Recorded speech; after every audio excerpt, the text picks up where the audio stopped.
yang minimal adalah berbentuk SPK dan surat perjanjian. Untuk bukti beli dan bukti bayar ya kita sangat mudah mengendalikannya karena setiap transaksi sangat mudah juga ya kita mendapatkan barang dan jasanya ya tinggal beli dan kita tinggal membayarnya. Begitu juga dengan kwitansi. Dan untuk surat pesanan kita melalui media e-katalog. Jadi dalam pelaksanaan kontrak tentunya kita harus mengetahui tahapan-tahapan pelaksanaan kontrak. Di sini saya ambil ya tahapan pelaksanaan kontrak adalah tahapan pelaksanaan kontrak konstruksi. Kenapa mengambil kontrak konstruksi? Karena lebih rigid ya daripada kontrak bentuk untuk barang ataupun jasa lainnya. Dan dari kontrak konstruksi nanti akan kita sesuaikan ke kontrak barang dan kontrak jasa lainnya dan jasa konsultan ya. Nah, untuk kontrak konstruksi ini ya kita mulai dari penerbitan SPPBJ ya. SPPBJ surat penunjukan penyedia barang dan jasa ya. Diterbitkan oleh PPK setelah 3 hari kerja ya. Setelah 3 hari kerja, maksimalnya 3 hari kerja, habis masa sanggah ataupun penetapan masa sanggah dari penetapan menang. Dan SPBJ ini ya sebelumnya diawali dengan rapat persiapan penunjukan penyedia barang dan jasa yang dihadiri oleh PPK ya, penyedia dan Pokja.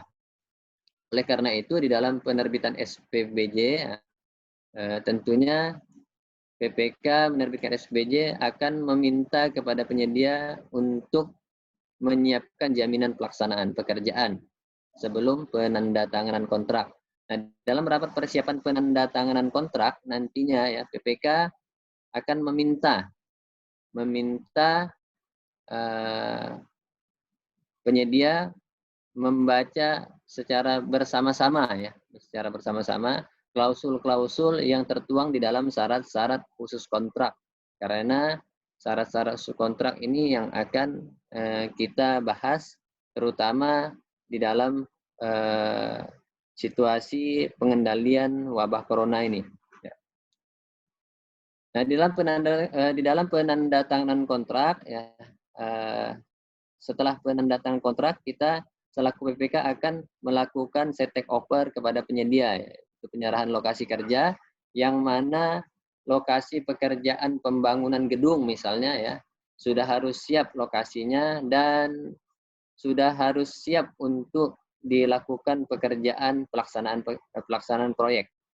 Oleh karena itu ya selaku PPK ataupun pengguna anggaran ataupun KPA nantinya harus memastikan bahwa lokasi kerja ini benar-benar ready. Contohnya yang saya lakukan adalah di pelaksanaan pembangunan gedung Aula Asrama Haji Pontianak.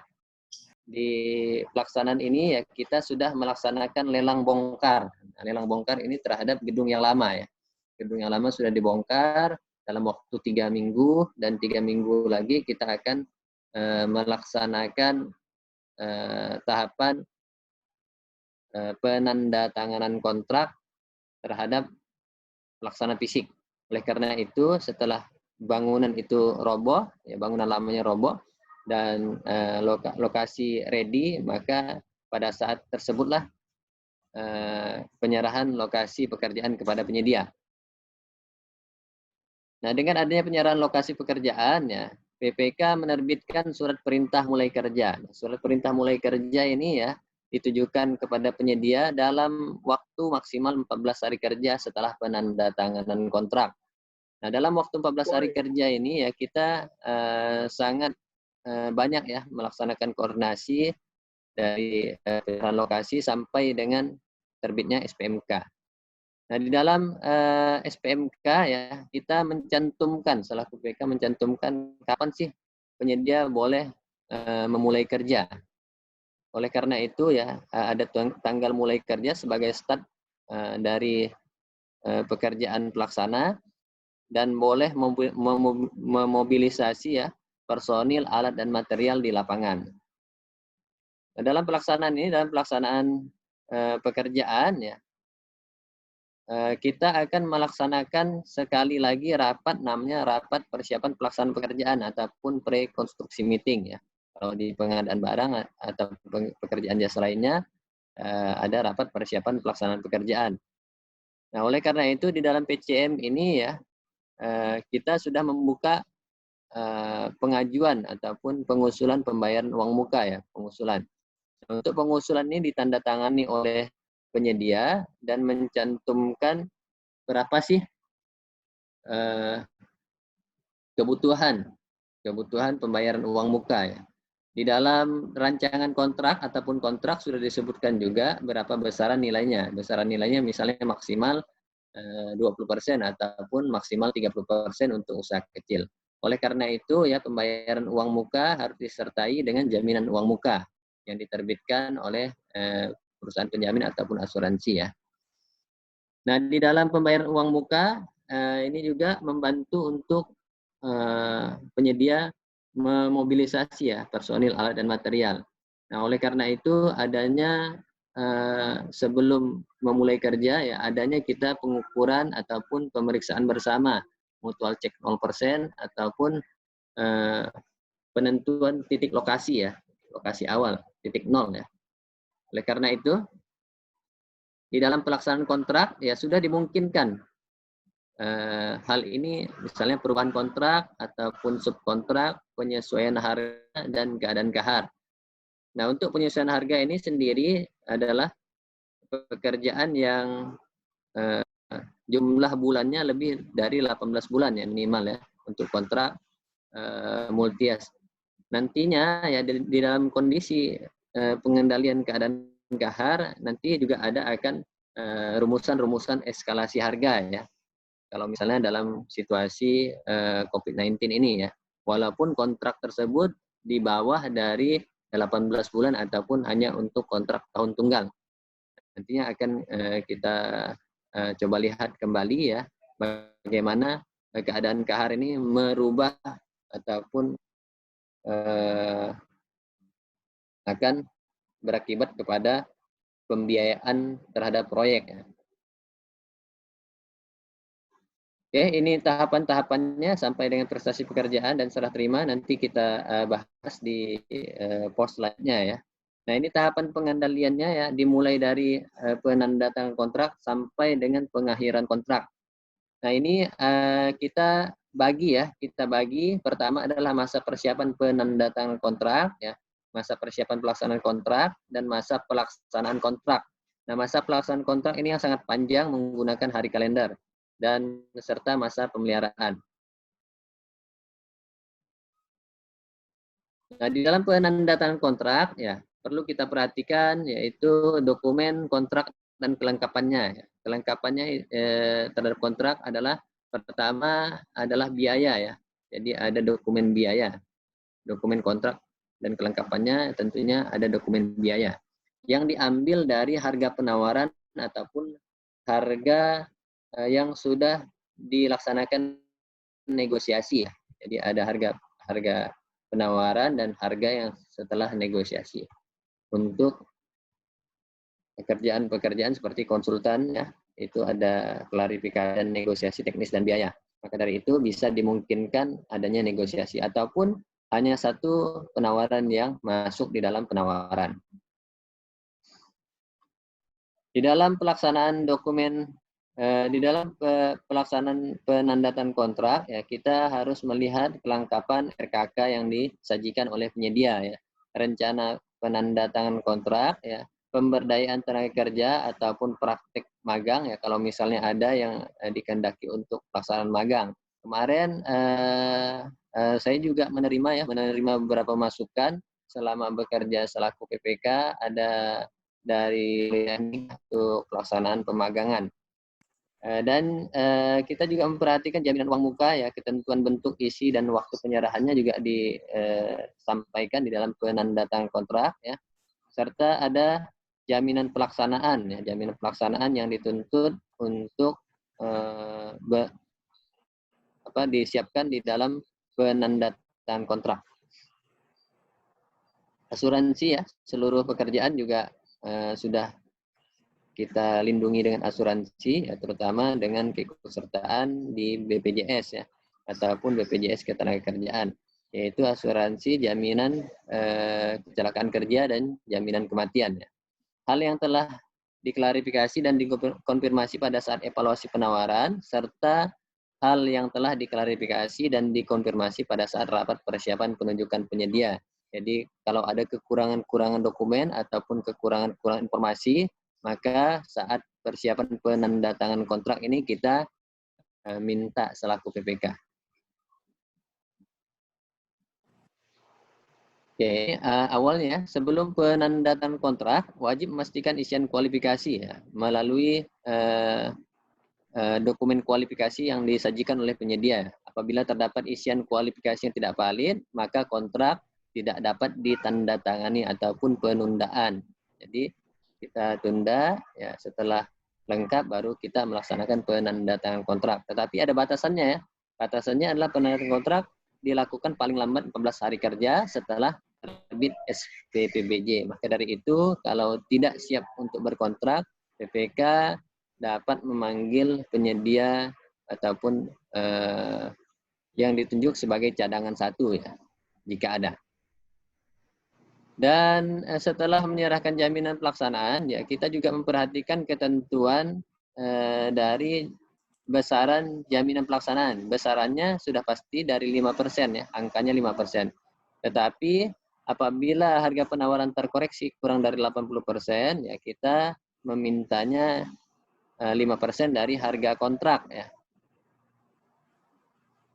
Kalau kurang dari 80% dari HPS, maka kita memintanya sebesar 5% dari nilai total HPS ya. Masa berlaku jaminan pelaksanaan sejak tanggal penandatanganan kontrak sampai dengan serah terima berdasarkan kontrak. Untuk mengelola resikonya, saya selaku PPK melebihkan jumlah hari jaminan pelaksanaan. Misalnya ditambah dengan 14 hari karena ada peristiwa ataupun misalnya ada perpanjangan ya, ataupun ada kondisi yang unconditional ya yang kita harapkan ya, tiba-tiba suatu saat ada pemutusan atau apa ya kita dapat mengusulkan ya lebih.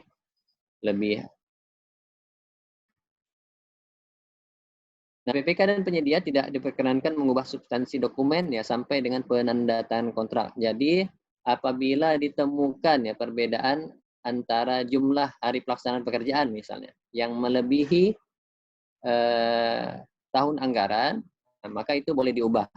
Kalau substansi yang lain belum boleh diubah pada saat penandatanganan kontrak. Nah, setelah penandatanganan kontrak dilakukan, baru boleh kita melaksanakan perubahan ataupun amandemen ataupun adendum terhadap kontrak itu sendiri. Dalam hal perubahan, ya dalam hal perubahan waktu pelaksanaan pekerjaan melewati batas tahun anggaran, penandatanganan kontrak dilakukan setelah mendapat persetujuan untuk kontrak tahun jamak. Ya, ini ada hierarkinya yang perlu kita perhatikan dalam pengendalian kontrak, apalagi dalam situasi pandemi COVID-19 ya. Ada hierarkinya yaitu adalah adendum ataupun amandemen surat perjanjian. Nah, adendum ini memiliki hierarki yang paling tertinggi. Kalau misalnya ada adendum yang terbaru ya adendum 2 ataupun adendum 3 ya, yang paling tinggi adalah adendum yang terakhir ya, ataupun adendum finalnya. Nah, surat penawaran berikut daftar kuantitas dan harga itu sendiri ya.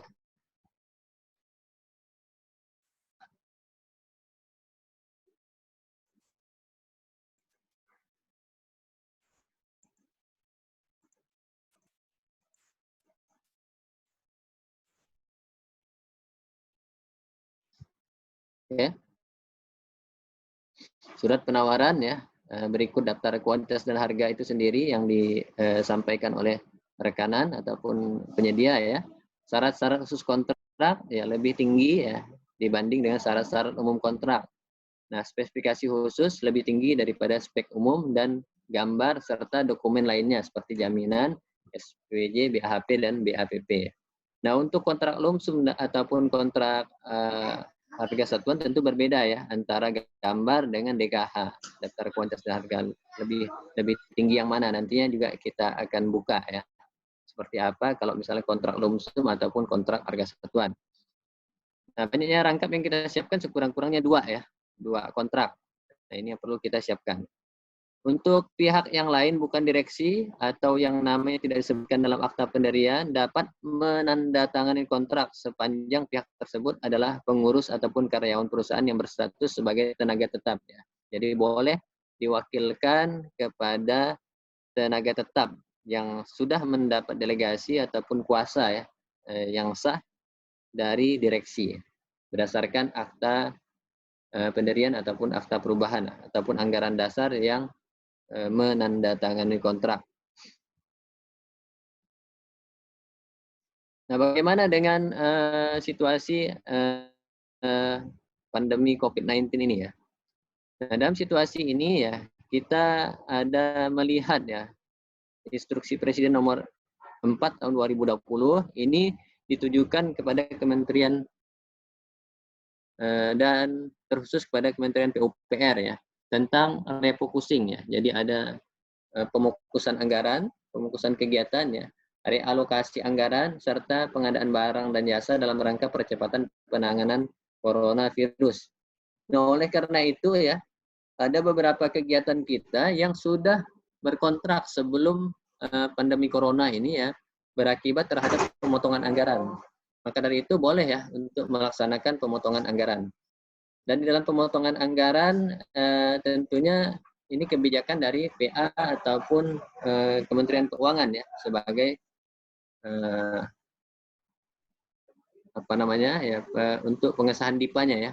Jadi di dalam pelaksanaan pemotongan anggaran tentunya berakibat terhadap perubahan struktur terhadap kontrak, yaitu bisa saja pembiayaan kontrak ya yang awalnya 100% dapat dilaksanakan secara total ya, tetapi tidak dapat dilaksanakan secara total. Maka dari itu akan berubah terhadap output terhadap kegiatan yang kita laksanakan. Bisa saja terjadi. Contohnya saja ya, kita di Sekolah Tinggi Agama Katolik di Pontianak ya, awalnya ya dana rupiah murni itu berkisar di HPS ataupun pagu anggaran sebesar 22 miliar. Tetapi dalam pelaksanaan kontrak yang dapat kita alokasikan hanya 15,6 miliar. Oleh karena itu ada beberapa perlakuan terhadap perubahan pelaksanaan pekerjaan. Maka dari itu selaku PPK dengan penyedia melaksanakan rapat tentang pembahasan refocusing ini ataupun pengalokasian anggaran. Nah, untuk melakukan percepatan dan pembangunan infrastruktur ini ya, tentunya berkaitan juga dengan keadaan kahar ini ya, keadaan kahar ini. Nah, bagaimana kontrak dalam keadaan kahar ya? Yang saya alami ya selaku PPK ya, adanya pemotongan anggaran akibat refocusing ini ya. Jadi pemotongan anggaran ini ya semulanya tadi 22 miliar ya, tetapi berubah menjadi 15,6, tentunya berubah drastis ya antara kontrak yang sudah kita tanda tangani, pemotongan anggaran. Oleh karena itu beberapa pekerjaan seperti apa namanya pengadaan lift ya ataupun pekerjaan mekanikal elektrikal sebagian lantai tidak terpenuhi. Oleh itu dituangkan di dalam adendum kontraknya ya. Ada lagi yang akan berubah ya, bisa berubah saja ya untuk jadwal pelaksanaan pekerjaan bisa dapat bertambah ataupun mengalami extension ya terhadap waktu ya. Karena disebabkan misalnya ada zonasi merah. Contoh di Pontianak sendiri ya kita dikenakan status zonasi merah. Oleh karena itu ada pembatasan mobilitas personil dan alat dan material. Sedangkan pekerjaan ya harus terlaksana ya, tetapi dengan pembatasan mobilitas personil ini tentunya berakibat fatal ya terhadap pelaksanaan pekerjaan. Oleh karena itu dapat dilakukan penambahan terhadap waktu. Bahkan di beberapa kegiatan seperti dana yang bersumber dari SBSN, ada surat dari Kementerian Keuangan tentang penambahan waktu ya sampai dengan 15 Desember 2021 untuk pekerjaan tahun anggaran 2020 ya. Yang ketiga adalah biaya personil, alat dan material dapat berubah sewaktu-waktu.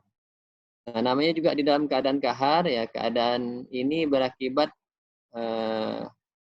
terhadap pembiayaan personil, alat dan material.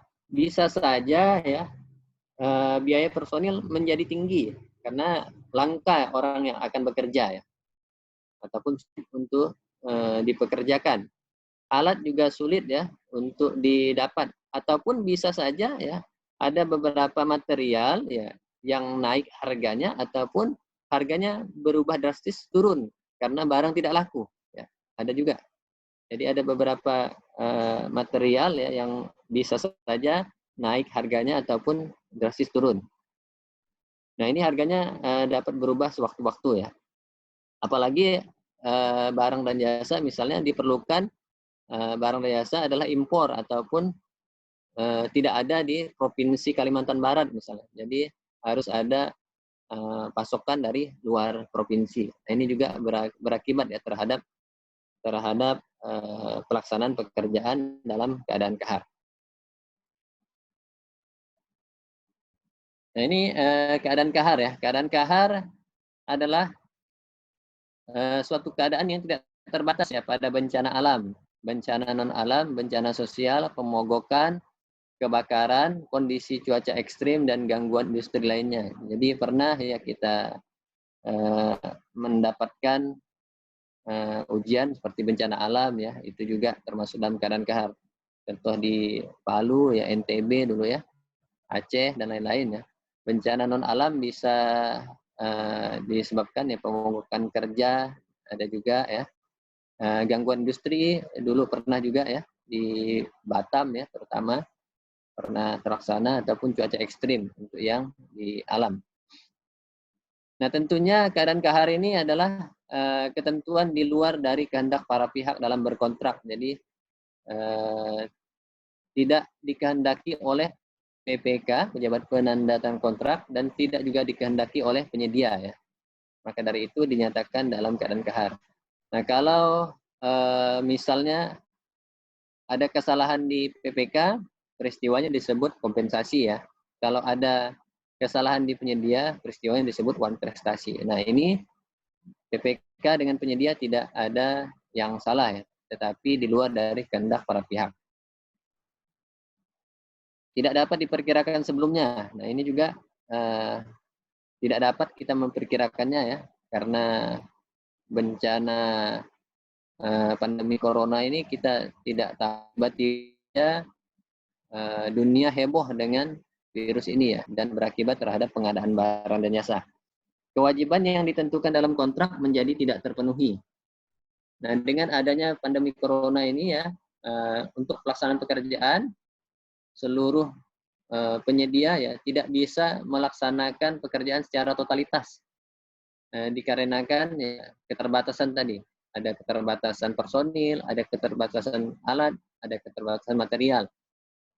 Untuk rapat ataupun meeting saja ya kita memiliki keterbatasan juga. Dulunya kita bisa rapat di kantor ataupun di hotel ya. Sekarang kita rapat melalui media-media daring seperti ini. Oleh karena itu ya kalau pekerjaan fisik yang dibutuhkan turun lapangan tentunya menggunakan protokol COVID secara penuh ya. Protokol COVID secara penuh.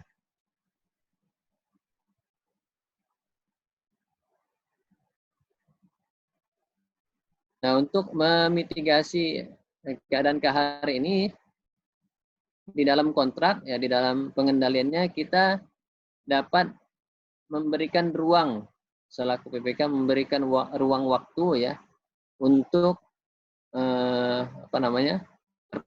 ya, ataupun penambahan waktu pelaksanaan. Bisa dilakukan baik dalam masa pelaksanaan maupun masa pemeliharaan. Jadi masa pelaksanaan bisa ditambah, masa pemeliharaannya juga bisa ditambah. Di dalam pelaksanaannya, kalau SBS sudah bagus kebijakan dari Kementerian Keuangan, pemerintah sendiri ya, dengan menambah waktu yang semaksimal sampai tanggal 15 Desember 2021. Diberikan sebesar-besar waktu yang dapat dibuktikan terhambat akibat keadaan kahar. Jadi ada waktu yang terhambat dengan adanya keadaan kahar. Jadi kalau misalnya ada pekerjaan yang sudah berkontrak sebelum masa pandemi COVID-19 ini, maka kita pisahkan dulu waktunya. Waktu sebelum keadaan kahar dengan waktu yang telah melalui titik keadaan kahar. Nah, untuk sekarang kan kita sudah dalam 1 bulan lebih ya dalam kondisi keadaan kahar ini. Dan penambahan waktu ini dapat melewati tahun anggaran ya, dapat melewati tahun anggaran serta disepakati oleh kedua belah pihak. Nah, di dalam penambahan waktu karena keadaan kahar, kita tidak memberikan denda ya terhadap penyedia kecuali wan prestasi penyedia ya. Nah, kalau misalnya karena keadaan kahar tidak dikenakan denda. Adanya berakibat terhadap penambahan biaya ataupun kalau mute kita mati ya. Kalau mute ayo matiin suaranya. Iya. Adanya penambahan biaya ini juga diakibatkan terhadap kondisi keadaan kahar ya. Diberikan penggantian terhadap biaya yang wajar untuk bekerja dalam keadaan kahar. Nah, ini kemarin-kemarin kita berdebat terus nih dengan harga yang wajar pada kondisi keadaan pandemi corona ini ya, ataupun kondisi dalam keadaan kahar. Bisa saja harga satuan bisa 3 kali lipat ya, ataupun 300% bisa drastis naik terhadap harga pasaran biasa ya. Oleh karena itu ya, jika berangkat dari keadaan kahar, kita dapat melakukan perubahan ini ya, perubahan terhadap harga satuan. Nah, bagaimana eskalasinya? Eskalasinya juga kita di BPS sendiri tidak mengeluarkan indeks terhadap eskalasi ini ya. Tentunya kita melakukan perumusan-perumusan yang telah digunakan sebelumnya ya. Kalau di Perpres 94 tahun 2010 dulu ada ya perumusan untuk eskalasi harga. Mungkin itu yang bisa kita gunakan nanti, ataupun pendekatan-pendekatan lain ya yang dapat kita lakukan. Nah, untuk penambahan hanya untuk kerugian yang nyata ya, yang tidak dapat diduga dan diperkirakan oleh para pihak, serta dikuatkan dengan bukti penunjang. Nah, bukti penunjang ini ya bisa saja adalah harga yang diterbitkan ya oleh supplier ataupun harga yang diterbitkan oleh produsen ataupun distributor. Nah, oleh karena itu untuk penambahan pembiayaan ini juga berakibat terhadap pelaksanaan kontrak. Nah, penambahan pembiayaan ini bisa saja ya ditambah di tahun anggaran berikutnya, ataupun bisa juga ditambah pada tahun anggaran berjalan, atau penambahan pembiayaan hanya untuk berlaku pada harga satuan, tetapi untuk nilai total kontrak tidak bertambah. Itu juga bisa ya. Jadi ada adendum ya dengan harga kontrak yang tetap, tetapi harga satuannya saja yang bertambah. Itu bisa juga.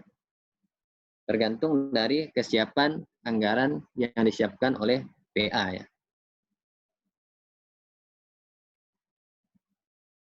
Ya, ada wan prestasi ya, kegagalan salah satu pihak memenuhi kewajiban yang disebutkan dalam kontrak ya bukan merupakan cedera janji atau wan prestasi jika disebabkan oleh keadaan kahar. Jadi sudah jelas ya, bukan merupakan cedera janji atau wan prestasi jika disebabkan oleh keadaan kahar. Jadi harus dipisah dulu apakah keterlambatan ini ya, diakibatkan oleh keadaan kahar ataupun keterlambatan ini adalah kesengajaan oleh penyedia.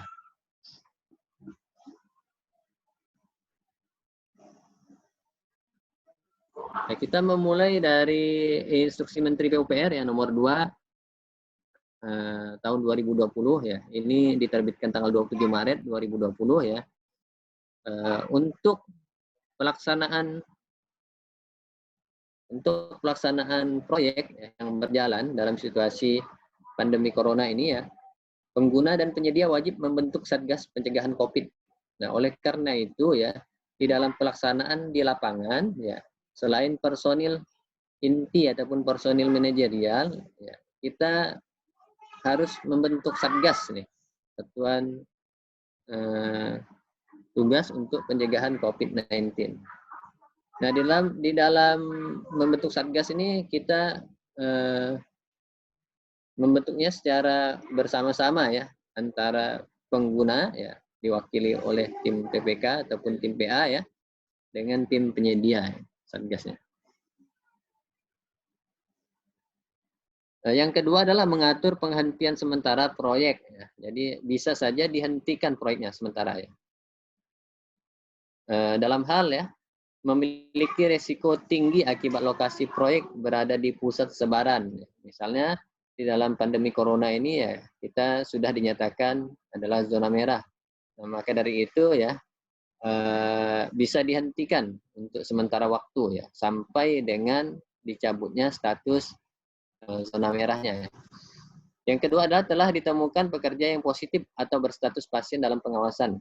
Nah, kalau sudah berstatus positif terhadap pandemi corona ya, terhadap COVID-19 ini ya, maka pekerjaan diberhentikan sementara. Untuk apa? Untuk menjaga hal-hal yang tidak diinginkan ya. Jadi kita sterilkan terlebih dahulu ya. Untuk pekerjanya kita kita treatment terlebih dahulu ya, untuk di karantina ataupun dilakukan proses penyembuhan. Pimpinan kementerian lembaga ataupun kepala daerah telah mengeluarkan peraturan untuk menghentikan kegiatan sementara akibat keadaan kahar. Jadi pengaturan ini juga harus dituangkan ya di dalam peraturan menteri ataupun peraturan kepala daerah. Nah, dan yang lain adalah mengatur tahap-tahap dan mekanisme penghentian sementara serta tanggung jawab masing-masing pihak pengelola proyek. Nah, oleh karena itu di dalam pelaksanaan ini ya, ada tahapan-tahapan dan mekanisme penghentian sementara. Bagaimana caranya? Misalnya pengusulan dari dari penyedia ya terhadap kondisi yang ditemukan ya. Karena di dalam pelaksanaan sesuai dengan Inmen PUPR ini ya, di setiap pelaksanaan proyek wajib ada nih dokter ataupun perawat ya yang ada di lokasi proyek ya, untuk memastikan ataupun mengkontrol personil yang dilaksanakan di lapangan ya, pelaksanaan di lapangan. Dan di situ ada juga penggunaan masker ya, ataupun penggunaan desinfektan, hand sanitizer ya, penggunaan APD dan lain-lain ya di dalam pelaksanaan dalam pandemi corona ini. Nah, pelaksanaan pencegahan dan penanganan COVID-19 ini di lapangan dapat diusulkan menjadi biaya tambahan penerapan SMKK ya. Di dalam SMKK kita tambahkan baik secara lumsum ataupun menggunakan harga satuan ataupun pembiayaan tersendiri ya di dalam SMKK. Untuk itu kalau di paket yang saya tangani ya, saya selaku PPK mengambil putusan untuk membuatnya secara lumsum ataupun harga satuan. Jadi bisa saja ya. Untuk yang kemarin kita mencoba menggunakan harga satuan, walaupun harga satuannya juga kita perkiraan saja. Perkiraan yang ada di lapangan bisa saja berubah ya, menjadi naik ataupun turun.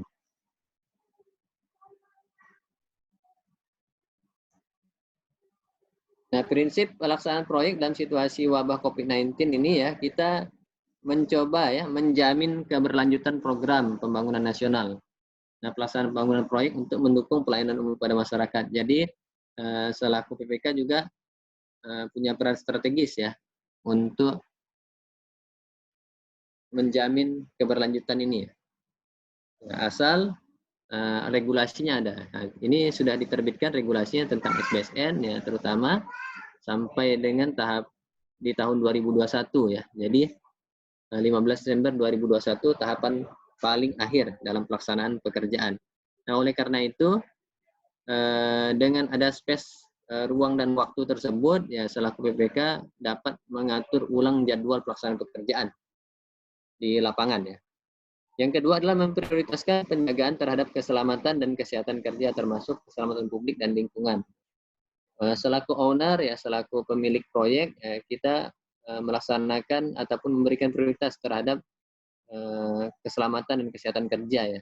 Oleh karena itu di setiap paket yang kita laksanakan ya, selain direksi kit kita juga ada bilik ya, bilik kesehatan ya, bilik untuk kita untuk pemeriksaan terhadap pekerja. Yang ketiga adalah semaksimal mungkin memberikan kemudahan dalam melaksanakan kegiatan pengolahan pelaksanaan proyek. Jadi kemudahan ini ya kita berikan, tetapi jangan sampai melanggar protokol COVID-nya ya.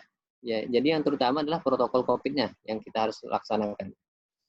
Memberikan fleksibilitas bagi penyelesaian pembayaran proyek dengan memberikan tambahan jangka waktu penyelesaian pembayaran proyek. Nah, ini selaras dengan batasan yang diberikan oleh PMK sendiri ya, untuk yang proyek didanai oleh SBSN. Kalau yang di luar dari SBSN, gunakan dengan PMK yang reguler.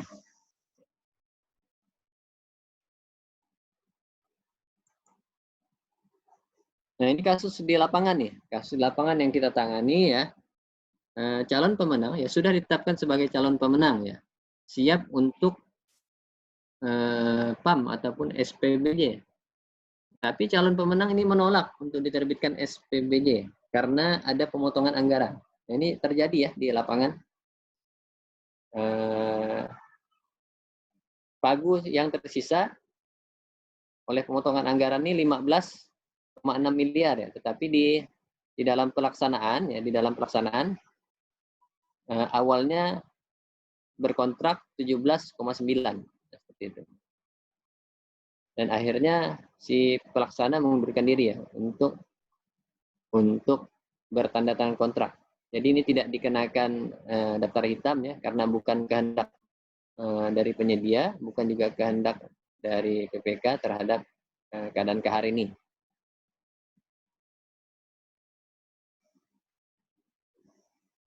Penghentian sementara. Nah, di dalam penghentian sementara ya, pekerjaan dapat dihentikan sementara, dilanjutkan setelah melalui keadaan kahar. Jadi bisa saja ya, dalam situasi COVID-19 seperti ini ya, kalau misalnya masuk dalam kategori zona merah, ya bisa saja diberhentikan sementara karena ada peraturan-peraturan tertentu, misalnya PSBB, ada instruksi dari pembatasan personil ya di lapangan. Oleh karena itu kita dapat memberhentikannya. Dan setelah adanya pemberian penghentian sementara ini, kita harus mengadendum waktu ya penghentian sementara, karena berakibat terhadap misalnya ya bisa saja misalnya ada kurva S terhadap pelaksanaan pekerjaan, nanti kurvanya bisa datar karena tidak ada pelaksanaan proyek. Nah, oleh karena itu kita harus memberikan keterangan space waktu tersebut adalah dalam kondisi keadaan kahar ataupun tidak ada sama sekali pelaksanaan pekerjaan di lapangan. Dan ini bisa berakibat terhadap proyek berlanjut kepada tahun anggaran berikutnya ya. Pembayaran prestasi pekerjaan yang ditunda ya dilakukan di tahun anggaran berikutnya. Ini bisa saja terjadi ya kalau misalnya di dalam pelaksanaan pekerjaan ternyata tidak selesai dalam 1 tahun anggaran karena situasi pandemi corona ini. Ini teknisnya ya, mekanisme penghentian pekerjaan ya. Adanya usulan penghentian sementara dapat dilakukan oleh PPK ataupun penyedia ya berdasarkan usulan Satgas Pencegahan Covid ya. Setelah dilakukan identifikasi potensi bahaya di lapangan. Jadi memang sudah ada potensinya ya. Lebih baik kita usulan penghentian ya, daripada dalam pelaksanaan pekerjaan kita mengorbankan nyawa dari pelaksana. Yang kedua adalah mendapatkan persetujuan dari kepala Satker ya ataupun KPA ya untuk dilaporkan ke eselon 1. Nah, waktu penghentian paling sedikit 14 hari kerja atau sesuai dengan kebutuhan. Jadi bisa saja dihentikan sebanyak 14 hari kerja ya. atau sesuai dengan kebutuhan. Jadi kalau misalnya kebutuhannya masih dirasakan untuk ditambah, maka bisa ditambah. Nah, untuk sekarang kita sudah 1 bulan lebih ya di dalam masa penghentian pelaksanaan pekerjaan ataupun tidak dapat bekerja sama sekali di lapangan. Nah, oleh karena itu ya di dalam pelaksanaan penghentian nih tentunya diberikan waktu kompensasi untuk menambah menambah jadwal penghentiannya. Kalau misalnya jadwal penghentian 14 hari, maka bisa kita tambah di pengakhiran kontrak di 14 hari. Bisa juga terjadi pergantian spesifikasi ya. Tadi waktunya ya yang kita hentikan ya, ataupun spesifikasinya bisa diganti. Nah, pergantian spesifikasi ini dapat diusulkan jika dalam kontrak penyelenggaraan konstruksi yang memiliki kendala dalam proses pengiriman material. Jadi material yang diharapkan misalnya dari Surabaya, ya dari Jakarta, tidak masuk di wilayah Kalimantan Barat ataupun dari luar negeri ya tidak masuk ke Indonesia, maka dari itu kita melakukan perubahan spek. Nah, perubahan spek ini berakibat bisa saja terhadap pembiayaan ataupun perubahan kontrak itu sendiri ya. Dan itu material atau alat ataupun suku cadang impor ya ditetapkan sebagai negara terjangkit COVID-19. Dan ini tidak bisa ataupun dilarang untuk masuk di wilayah Indonesia. Ada kompensasi upah ya, penghentian sementara tidak melepaskan hak dan kewajiban pengguna jasa dan penyedia jasa terhadap tenaga kerja konstruksi ya.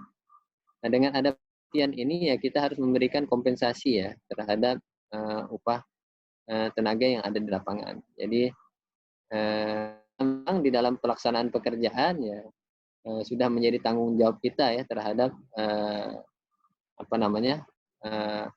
tukang ataupun pekerja yang ada di lapangan. Maka dari itu dengan ada kompensasi ini kita memberikan kompensasi waktu dan kompensasi upah. Oke, saya rasa itu yang dapat saya bagi ya di dalam materi pengendalian kontrak ini. Nanti kita coba buka sesi tanya jawab ya. Sebelumnya saya menyampaikan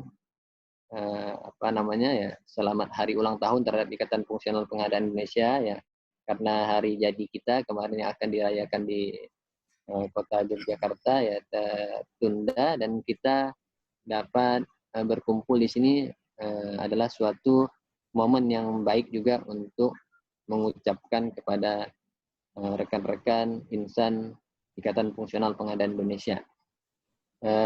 Untuk itu ya saya serahkan kepada moderator Pak Pitono ya untuk memandu tanya jawab ataupun diskusi kita. Terima kasih. Wassalamualaikum warahmatullahi wabarakatuh. Waalaikumsalam warahmatullahi wabarakatuh.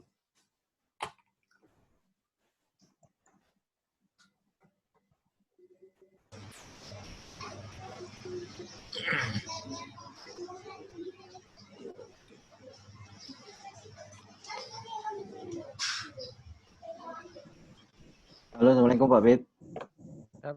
Pak Pitono. Oh, siap. Ya, silakan Pak dipandu Pak. Tanya jawab Pak. Terima kasih Pak Rudi. Barusan saya op orangnya.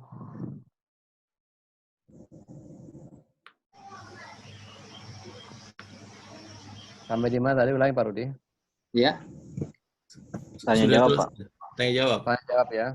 Untuk selanjutnya materi yang telah disampaikan oleh Pak Rudi, kawan-kawan dipersilakan untuk mengajukan pertanyaan yang bisa dibacakan dengan materi ya. Mungkin bisa dibacakan di chatnya aja Pak Pit. Ya. Pertanyaan disampaikan lewat menu chat. Ini sudah ada Pak Rudi pertanyaannya. Saya bacakan Pak Rudi ya. Ya. Bagaimana proses dan prosedur tentang penghentian pekerjaan dan apakah dibuat dalam adendum kontrak? Bagaimana proses? Itu pertanyaannya. Sementara satu pertanyaan dari Pak Joko Tri. Bagaimana proses dan prosedur tentang penghentian pekerjaan dan apakah dibuat dalam adendum kontrak? Halo Pak Pit.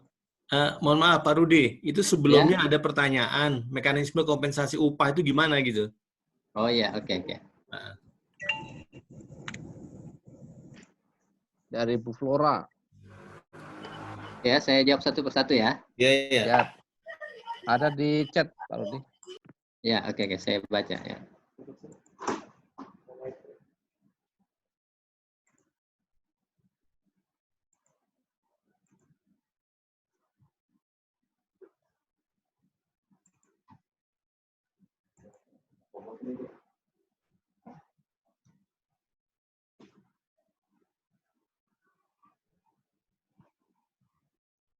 Oke ya, mekanisme terhadap penghentian ya, mekanisme terhadap penghentian ya. Kita di dalam pelaksanaan pekerjaan memang dapat dilakukan penghentian ya, karena ini di dalam pelaksanaan pekerjaan di situasi seperti ini ya bisa saja terjadi di lapangan. Dan di dalam situasi ini ya, pertama adalah kita harus meminta terhadap keadaan di lapangan ya, ataupun informasi yang ada di lapangan ya. Yaitu usulan penghentian sementara ya yang dibuat oleh PPK ya ataupun penyedia jasa. Jadi boleh kedua-duanya ya, antara PPK dan penyedia jasa dalam memberikan usulannya kepada satgasnya, Satgas Pencegahan COVID. Jadi diberikan usulan oleh PPK ataupun penyedia jasa kepada Satgas Pencegahan COVID. Nanti akan dilakukan identifikasi potensi bahayanya di lapangan. Ya, kalau memang sangat membahayakan, bisa saja terjadi penghentian sementara ya di dalam pelaksanaan pekerjaan. Dan di instruksi Menteri PUPR nomor 2 itu ya harus mendapatkan persetujuan dari kepala satkernya. Jadi kalau misalnya pelaksanaan pekerjaan ini sudah diusulkan dan sudah diidentifikasi oleh Satgas Pencegahan COVID, maka kita harus menunggu persetujuan dari kepala satker. Nah, oleh karena itu seharusnya simultan ya antara usulan ya, terus identifikasi dengan persetujuan. Karena bisa saja telat dalam memberikan persetujuan berakibat fatal terhadap pelaksanaan pekerjaan, ataupun telat dalam melakukan identifikasi potensi bahaya berakibat fatal terhadap pelaksanaan pekerjaan. Nah, waktu penghentian ini ya paling sedikit diberikan di dalam Inmen PU ini 14 hari. Jadi 14 hari dulu. Itu paling sedikit waktunya. Kenapa diambil 14 hari? Latar belakangnya adalah mengkarantina ya. Kalau karantina diri ini 14 hari diminta ya. Jadi dalam 14 hari lah kita diberikan ruang untuk penghentian sementara. Seperti itu kalau penghentian sementara ya. Oke, yang kedua tadi ya, bagaimana dengan kompensasi upah ya? Nah, kompensasi upah ini ya kita harus memperhatikan terhadap pembiayaan terhadap pengadaan barang dan jasa ini, karena ini masuk ke dalam peristiwa kahar. Tentunya ada kompensasi yang kita berikan di dalam pelaksanaan pekerjaan. Kompensasinya apa saja ya? Misalnya sudah ada pekerja yang di lapangan ya, ternyata dihentikan sementara nih pelaksanaan pekerjaannya ya. Nah, oleh karena itu ya kita harus selaku pengguna anggaran ya juga memberikan kompensasi terhadap misalnya senilai upah minimal hariannya ya, upah minimal hariannya yang dituangkan di dalam peristiwa kompensasi. Nah, ini juga terjadi ya pada kegiatan-kegiatan yang sebelum bukan keadaan kahar. Misalnya ada kompensasi ya, kesalahan PPK misalnya di lapangan dalam menetapkan spek ya, ternyata speknya tidak ada di lapangan. Nah, oleh karena itu spesifikasinya harus diubah nih. Nah, dalam perubahan tentunya merubah spek yang setara ataupun sejenis. Nah, tentunya itu berakibat terhadap jumlah hari pelaksanaan pekerjaan yang dihentikan sementara. Nah, oleh karena itu dapat juga diberikan kompensasi. Nah, untuk yang situasi COVID-19 ya tentunya peristiwa kompensasi upah ini juga diberikan dengan hal yang sama ya, terhadap tenaga kerja konstruksi yang ada di lapangan. Oke, itu ya. Nanti tentang eskalasi. Nah, eskalasi harga ini ya, kita kemarin juga ada kegiatan FitCon ya dengan Om Rudi, LKPP. Ya, halo. halo ya. Untuk kompensasi, Ya, dianggarkannya dari mana? ya dianggarkannya dari nilai kontrak yang telah disepakati, Pak. Jadi nilai kontrak yang telah disepakati bisa saja kita adendum untuk memberikan kompensasi upah tersebut ya. Seperti itu. Kalau untuk eskalasi ya, di sini ada dimintakan juga tentang bagaimana adendum dasar untuk eskalasi harga yang tidak diatur dalam kontrak sebelumnya. Nah, sementara aturan eskalasi harga digunakan hanya untuk kontrak tahun jamak. Nah, oleh pendekatan ya, beberapa pendekatan yang coba dibuat oleh rekan-rekan adalah menggunakan eskalasi ini ya, rumusan eskalasi ini, karena di BPS sendiri juga tidak mengeluarkan indeks terhadap kenaikan harga ini. Jadi karena harga barang dan jasanya juga melonjak drastis ataupun tidak tentu nih harga barang dan jasanya, oleh karena itu hanya pendekatan saja, bisa saja menggunakan pendekatan eskalasi kontrak di tahun jamak. Dan kalau ada rumusan ataupun formula yang bagus ya, LKPP kemarin dalam FitCon-nya juga meminta kepada kita ya, siapa tahu ada rekan-rekan fungsional pengadaan yang bisa membuat pendekatan-pendekatan rumusan eskalasi ini ya, bisa kita rumuskan bersama-sama. Kita lanjut ya ke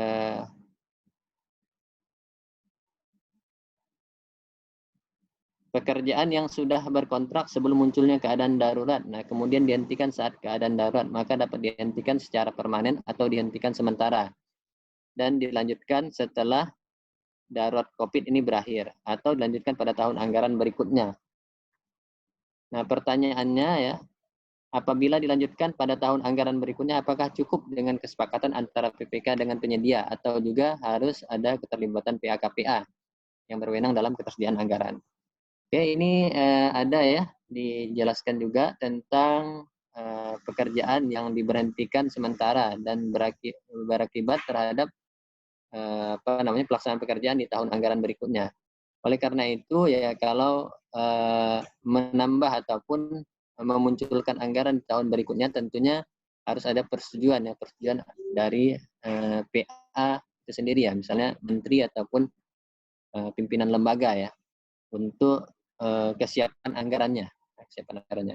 Apalagi kontrak yang kita lihat seperti kontrak SBSN ya, SBSN ini sampai pekerjaannya boleh dilaksanakan sampai dengan 15 Desember 2021 dan pembayarannya juga boleh dilaksanakan sampai dengan 15 Desember 2021 untuk kontrak yang di tahun 2020. Nah, itu kebijakan dari Kementerian Keuangan dan tidak dikenakan denda itu. Jadi di dalam pelaksanaan pekerjaan ya, bisa saja penghentian ini berakibat terhadap penambahan waktu sampai dengan tahun anggaran berikutnya. Oke, kita coba cek lagi ya terhadap pertanyaan lanjutan. Nah, bagaimana proses dan prosedur tentang penghentian pekerjaan dan apakah dibuat dalam adendum kontrak? Ya, jelas ya tentang penghentian pekerjaan karena adanya pelaksanaan pekerjaan yang dihentikan, tentunya kontrak tidak bisa dilaksanakan ya, pelaksanaan kontrak. Nah, oleh karena itu bisa saja kalau di kontrak konstruksi ada kurva S namanya, kurva S tersebut menjadi tidak ada pergerakan sama sekali. Nah, itu juga menambah waktu pelaksanaan pekerjaan. Nah, di dalam pelaksanaan tersebut ya, tentunya merubah waktu ataupun menambah waktu dan merubah jadwal pelaksanaan pekerjaan, merubah kurva S itu sendiri juga ya. Oleh karena itu, setiap perubahan di dalam pelaksanaan pekerjaan harus dituangkan di dalam adendum terhadap kontrak. Seperti itu ya. Sama dengan halnya perubahan-perubahan kontrak pada umumnya. Untuk anggaran SBSN Singalir terkait dengan surat Menkyu nomor 283, apakah masa kontrak bisa langsung melewati tahun anggaran berjalan? Ya.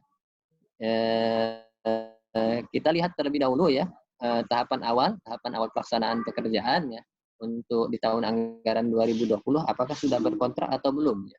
Kalau misalnya sudah dilaksanakan kontrak yang masa berakhirnya misalnya tertulis di tanggal 31 Desember 2015 ya bisa saja nanti akan terjadi penambahan waktu di tahun anggaran berikutnya. Dan kalau misalnya belum berkontrak baru dalam proses persiapan tender ya bisa kita gunakan ya surat S283 ini ya, untuk mengatur skema jadwal ya. Jadi jadwalnya yang dulunya diperkirakan misalnya 6 bulan cukup sampai dengan 31 Desember 2020 dengan keterbatasan pada saat pandemi corona ini ya kita optimalnya misalnya 8 bulan. Jadi menambah waktu sampai dengan tahun anggaran 2021. Oleh karena itu, ya gunakan dasar S283 untuk menambah jadwal pelaksanaan pekerjaan. Apabila baru SPMK terus dihentikan dan kemudian pada tahun 2021 dianggarkan, apakah tahun 2021 penyedia tersebut dapat ditunjuk untuk melaksanakan pekerjaan tadi ya? Oke, kalau statusnya adalah penghentian sementara ya maka dapat dilanjutkan ya. Kalau misalnya penghentian itu penghentian permanen dengan pemutusan kontrak yang juga tidak dikenakan terhadap sanksi blacklist dan lain-lain ya, itu kita dapat melanjutkannya dengan pelaksanaan pada pemilihan baru ya, seperti itu. Oke. Kompensasi upah ya tadi diberikan PPK dianggarkan dari mana ya? Tentunya dianggarkan dari anggaran kontrak itu sendiri ya terhadap pelaksanaan ini. Tentunya kita merubah volume pekerjaan dengan pembiayaannya. Perencanaan dalam melaksanakan tugasnya ada keterlambatan dalam aturan dikenakan denda. Nah, bagaimana dengan keluarnya surat Menteri Keuangan? Ada dispensasi pelaksanaan pekerjaan sampai dengan Desember 2021. Apakah perencanaan tetap dikenakan denda sesuai aturan? Nah, untuk yang berangkat kejadiannya adalah dengan keadaan kahar ya, tentunya tidak dikenakan denda ya. Jadi kalau misalnya bukan one prestasi tidak dikenakan denda. Tetapi kalau misalnya adanya one prestasi tentunya dikenakan terhadap sanksi ya. Nah, kalau ada one prestasi dikenakan sanksi, tapi kalau berangkat dari keadaan kahar tidak dikenakan sanksi. Untuk calon pemenang yang menolak menandatangani SPPBJ, apakah bisa ditender ulang? Kita lihat terlebih dahulu ya, untuk calon pemenang yang menolak menandatangani SPJ karena keadaan kahar ini, ya kita cek terlebih dahulu apakah ada calon pemenang cadangannya ya. Kalau misalnya ada calon pemenang cadangan, tentunya PPK mengundang untuk rapat PAM ya, rapat PAM dengan calon pemenang cadangan ya. Kalau misalnya itu ada ya. Kalau calon pemenang cadangan satu juga tidak ingin terlibat di dalam pelaksanaan ini, maka kita undang calon pemenang cadangan 2. Nah, kalau tidak ada yang sepakat untuk menandatangani SPBJ, maka dapat dilaksanakan tender ulang. Seperti itu. Tentunya sebenarnya kalau dalam pelaksanaan pekerjaan ya kita melihat antara calon pemenang ya cadangan 1 dan cadangan 2 itu harganya semakin tinggi ya. Nah, kalau misalnya cadangan 1 saja tidak mampu melaksanakan pekerjaan ya bisa saja sebenarnya yang 2 dan 3 juga tidak mampu, tetapi bisa juga ternyata dapat diambil ya.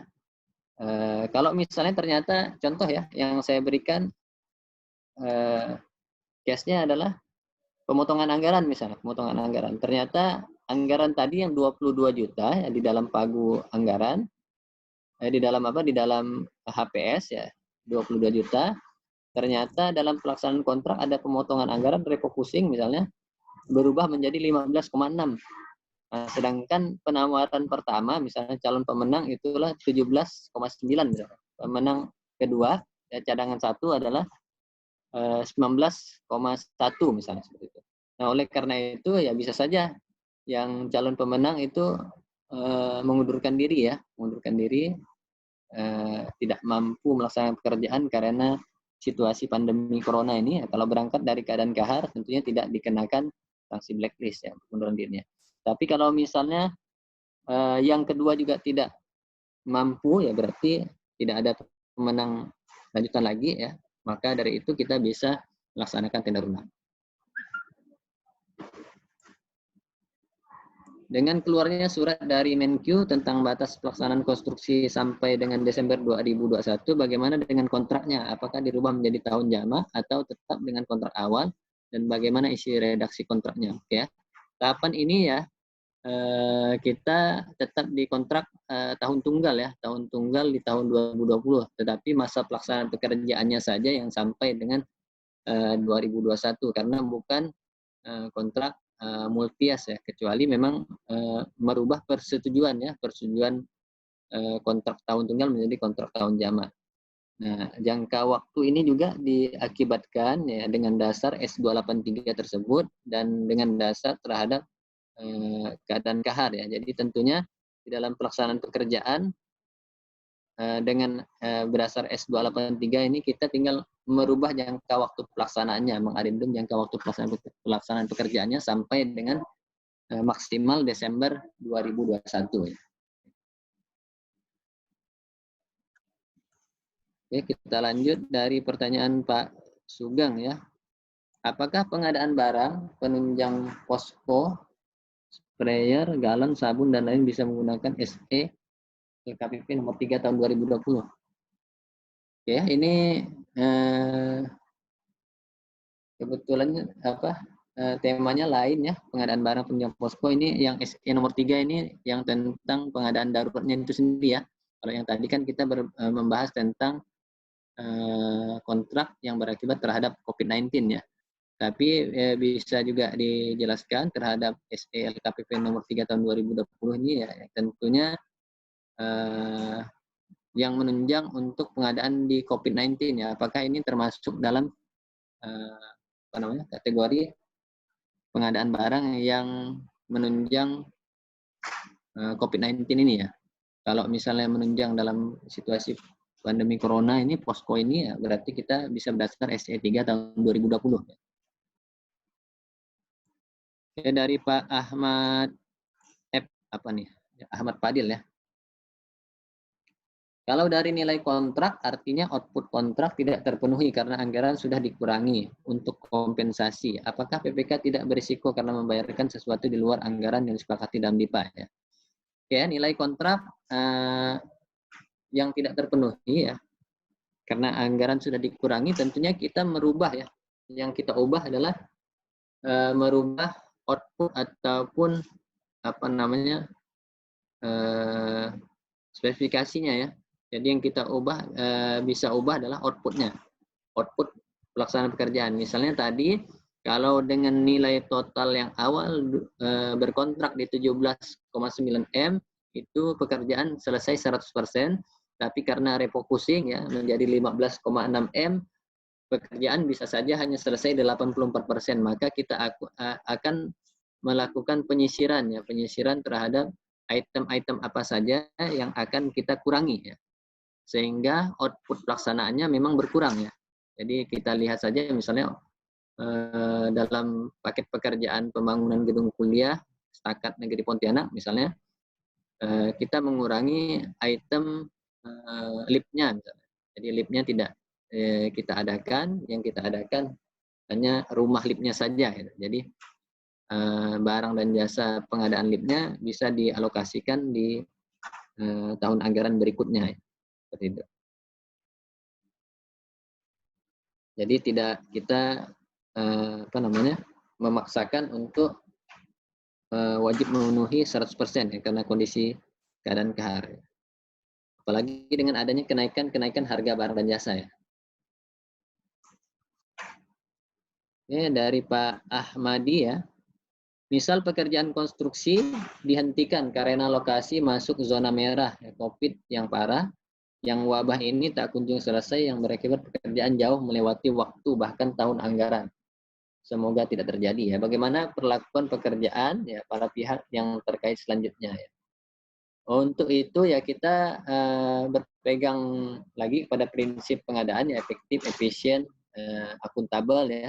Oleh karena itu di dalam pelaksanaan pekerjaan kalau memang sudah tidak dapat dilaksanakan dan memang harus dihentikan sementara waktu walaupun melebihi tahun anggaran, tentunya selaku PPK membayar prestasi pekerjaan yang ada di lapangan.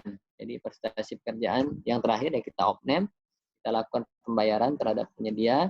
Yang kedua adalah melakukan adendum terhadap peristiwa ini ya, dengan adanya penambahan waktu ya. Terus yang ketiga adalah mendokumentasikan terhadap pekerjaan dan pertanggungjawabannya dalam bentuk pertanggungjawaban. Nah, bisa saja berita acara pembayaran, berita acara pemeriksaan pekerjaan itu dilengkapi, dan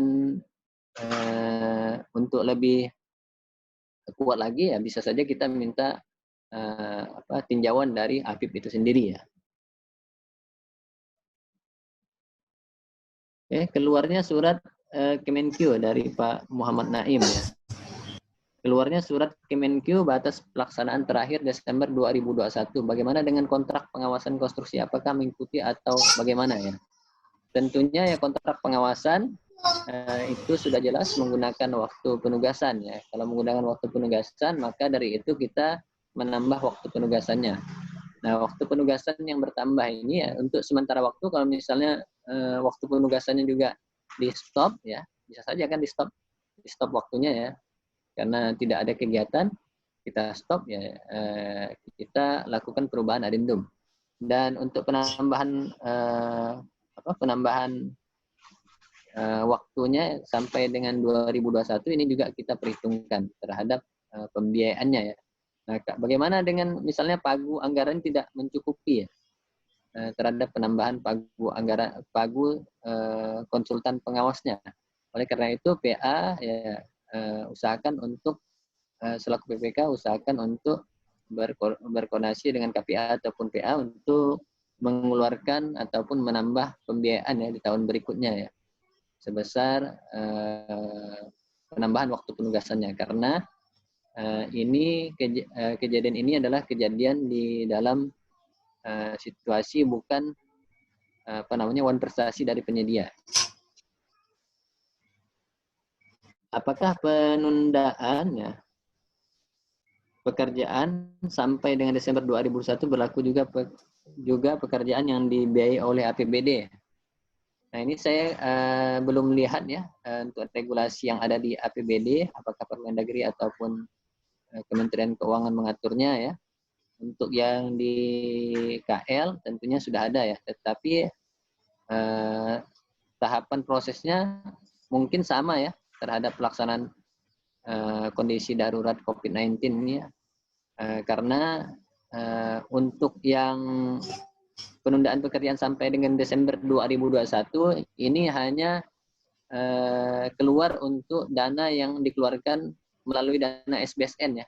Jadi dana DIPA ya bersumber dari SBSN yang digunakan sampai dengan penundaan di Desember 2021.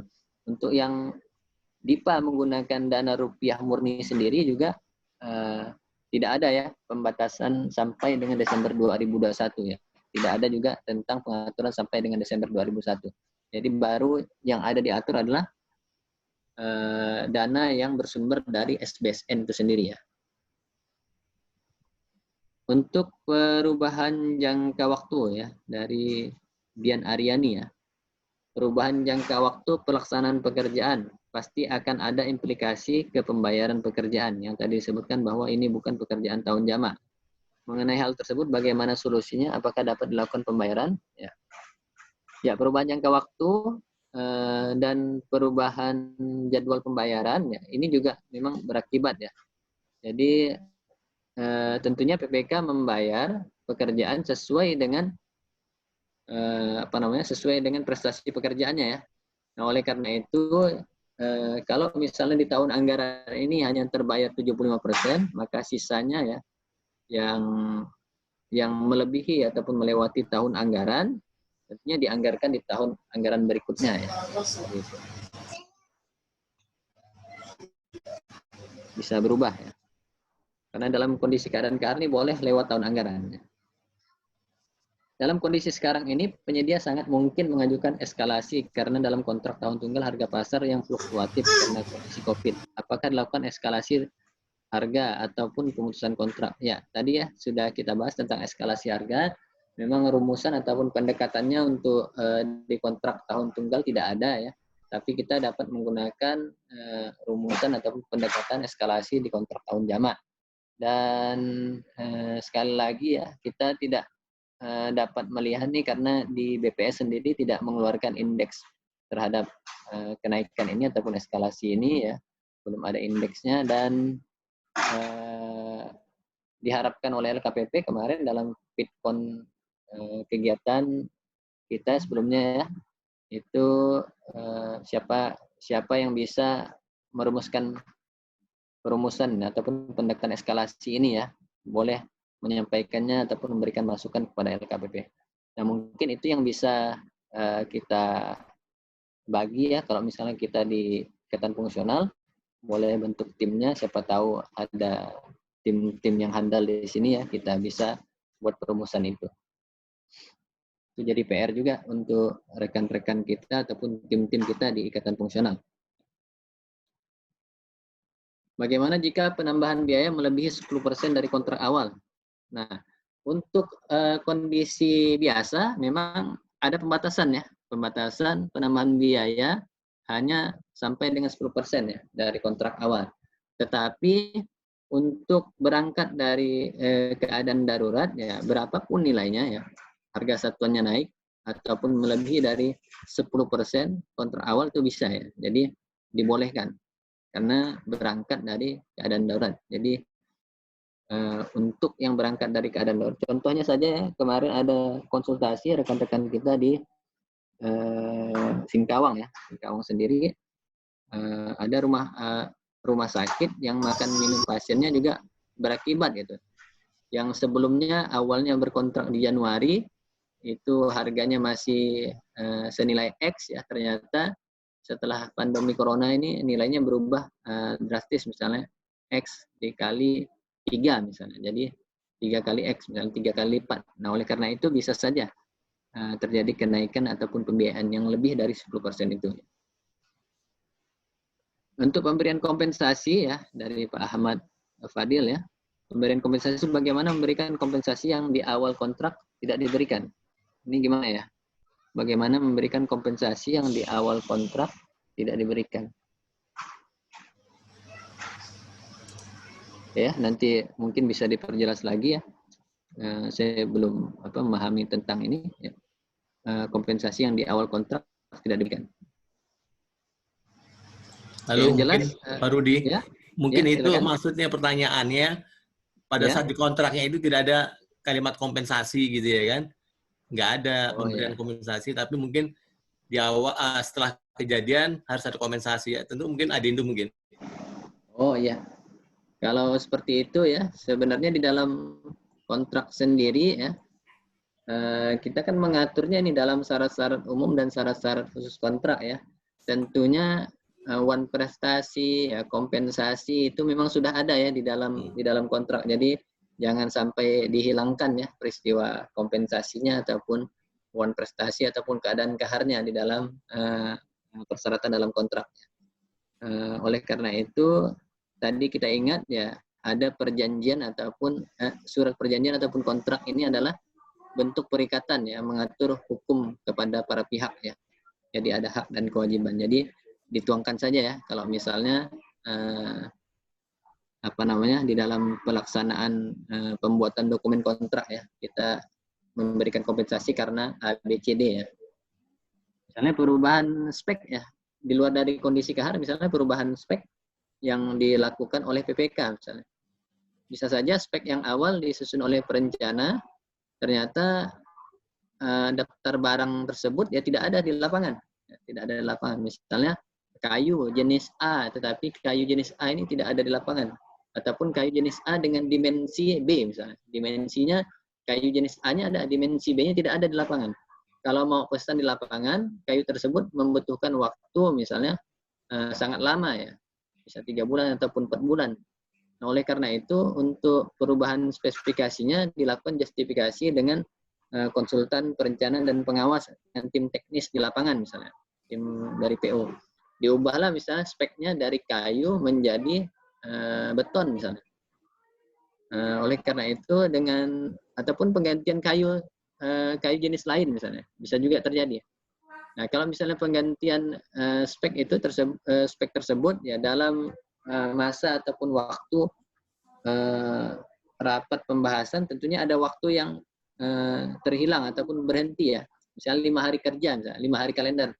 Ternyata diberhentikan sementara nih pelaksanaan pekerjaan karena penentuan perubahan spek. Oleh karena itu dapat dilaksanakan pemberian kompensasi waktu penambahan 5 hari. Oke, yang kedua ya, bagaimana memberi kompensasi berisiko output project menjadi KDP ya, ataupun mangkrak. Ini apakah tidak rawan dengan audit terjadi KKN misalnya. Kompensasi berisiko output project menjadi KDP. Ya, kita sampaikan lagi ya bahwa pelaksanaan pekerjaan ya karena terbatas juga dengan pembiayaan yang ada ya, misalnya nilai kontrak sudah senilai 15,6 ya tadi ya, 15,6 miliar sisa nilai kontraknya ya, karena awal kontraknya adalah 17,9 misalnya, ternyata berubah menjadi 15,6, maka pekerjaan tersebut hanya terselesai 84%. Nah, dengan 84% ini, apakah proyek ini menjadi KDP ya, ataupun mangkrak? Nah, tentunya kita harus memilih-milih ya, di dalam pelaksanaan pekerjaan, output mana yang akan kita kurangi ya. Bisa saja ternyata jumlah lantai terhadap pelaksanaan pekerjaan tidak terpenuhi. Semulanya misalnya 3 lantai menjadi 2 lantai. Ataupun bisa juga terjadi pekerjaan mekanikal elektrikal terhadap liftnya tidak bisa dilaksanakan seperti itu. Ataupun pembelian barang dan jasa berupa lift orang ataupun lift penumpangnya tadi tidak dapat dilakukan. Nah, oleh karena itu tentunya selaku PPK dengan penyedia yang terikat dalam kontrak harus membuat bukti pertanggungjawaban ya, seperti misalnya SPJ-nya lah terhadap pelaksanaan ini ya. Jadi kenapa ini tidak selesai dan kenapa hanya 84%, tentu ada riwayatnya. Nah, seperti itu. Bukan juga kehendak para pihak itu sendiri ya. Ya, nomor 3 dari Pak Ahmad ya, PPK memberi kompensasi dengan menggeser pembiayaan. Ini dasar hukumnya apa dan pihak mana yang harus terlibat memberi persetujuan atas tindakan PPK tersebut ya. Oke, PPK memberi kompensasi dengan menggeser pembiayaan. Jadi mungkin di sini yang ditanyakan adalah penggeseran pembiayaan dari tahun 2020 ke 2021 ya.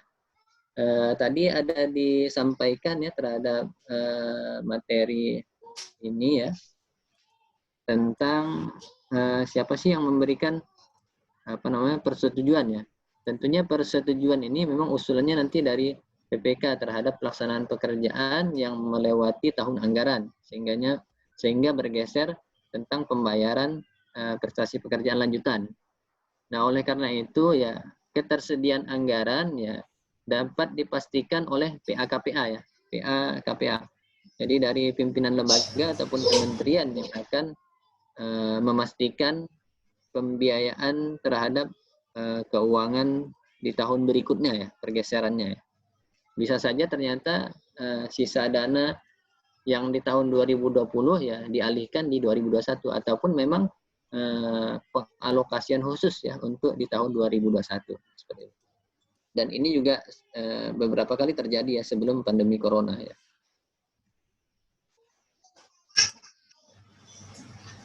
Pembangunan dari Pak Faisal ya, Pak Faisal Sanam. Pembangunan suatu proyek sedang berlangsung karena COVID. Terjadi pemotongan anggaran. Apa diperbolehkan adendum, jenis kontrak yang digunakan lump sum. Ya kita ketahui ya di Perpres 16 tahun 2018 ya semua jenis kontrak dapat dilakukan perubahan. Jadi tidak ada lagi pembatasan perubahan kontrak. Kalau dulu di Perpres 94 memang kontrak lump sum tidak diperbolehkan ya terhadap perubahan kontraknya. Nah, untuk yang kontrak lump sum ya perubahannya yaitu perubahan outputnya ya, output ataupun sub outputnya. Jadi bisa dilakukan perubahan ya, walaupun kontrak tersebut lump sum. Ya. Jadi boleh diadendum. Terkait dokumen RK3 ya, dari Pak Lukman ya, apakah Inmen PU terkait protokol COVID dimasukkan dalam kualifikasi atau di SSKK ya? Bagaimana dengan perusahaan yang tidak menyampaikan RK3 COVID pada saat tender ya? Jadi penambahan RK3 ini ya menjadi dokumen teknis ya, dokumen teknis yang disyaratkan oleh PPK sesuai dengan Inmen PU. Jadi kalau tidak dipenuhi di dokumen teknis ya tentunya perusahaan tersebut dinyatakan tidak layak ataupun gugur ya dalam pelaksanaan proses tender ya, karena sudah disyaratkan di dalam RK3. Dan untuk yang ini tidak dimasukkan di dalam kualifikasi ya, tetapi di dalam dokumen teknis ya untuk RK3-nya ya. Karena masuk ke dalam syarat teknis ya. Untuk Pak Baharudin Dwi Isna ini ya. Pada suatu pekerjaan yang prioritas tidak dapat ditunda, bagaimana dengan mobilisasi tenaga ahli dari luar daerah? Dengan adanya pembatasan akibat COVID-19, apakah boleh diganti tenaga ahli lokal pada saat pelaksanaan pekerjaan jika tersedia tenaga ahli pengganti? Ini dimungkinkan ya. Untuk pergantian personil merupakan bagian dari perubahan kontrak itu sendiri ya. Misalnya memang ternyata kontraknya di Pontianak ya, kontrak pelaksanaan pekerjaan di Pontianak, tetapi tenaga ahlinya ya berada di luar Kalimantan Barat misalnya tenaga ahli dari Bandung ataupun dari Jogja misalnya. Maka dari itu selaku direksi perusahaan ataupun pimpinan perusahaan ya dapat melakukan perubahan ataupun adendum terhadap personal. Ya, bisa saja terjadi perubahan tersebut. Nah, untuk perubahan personil ya dengan syarat ya perubahan personil harus setara dengan personil yang sebelumnya ya, misalnya tahun pengalaman ya, SKA yang disyaratkan kemarin, misalnya SKA Madya berarti kita memintanya Madya juga, tahun pengalamannya juga sama ataupun lebih dari yang sebelumnya untuk perubahan.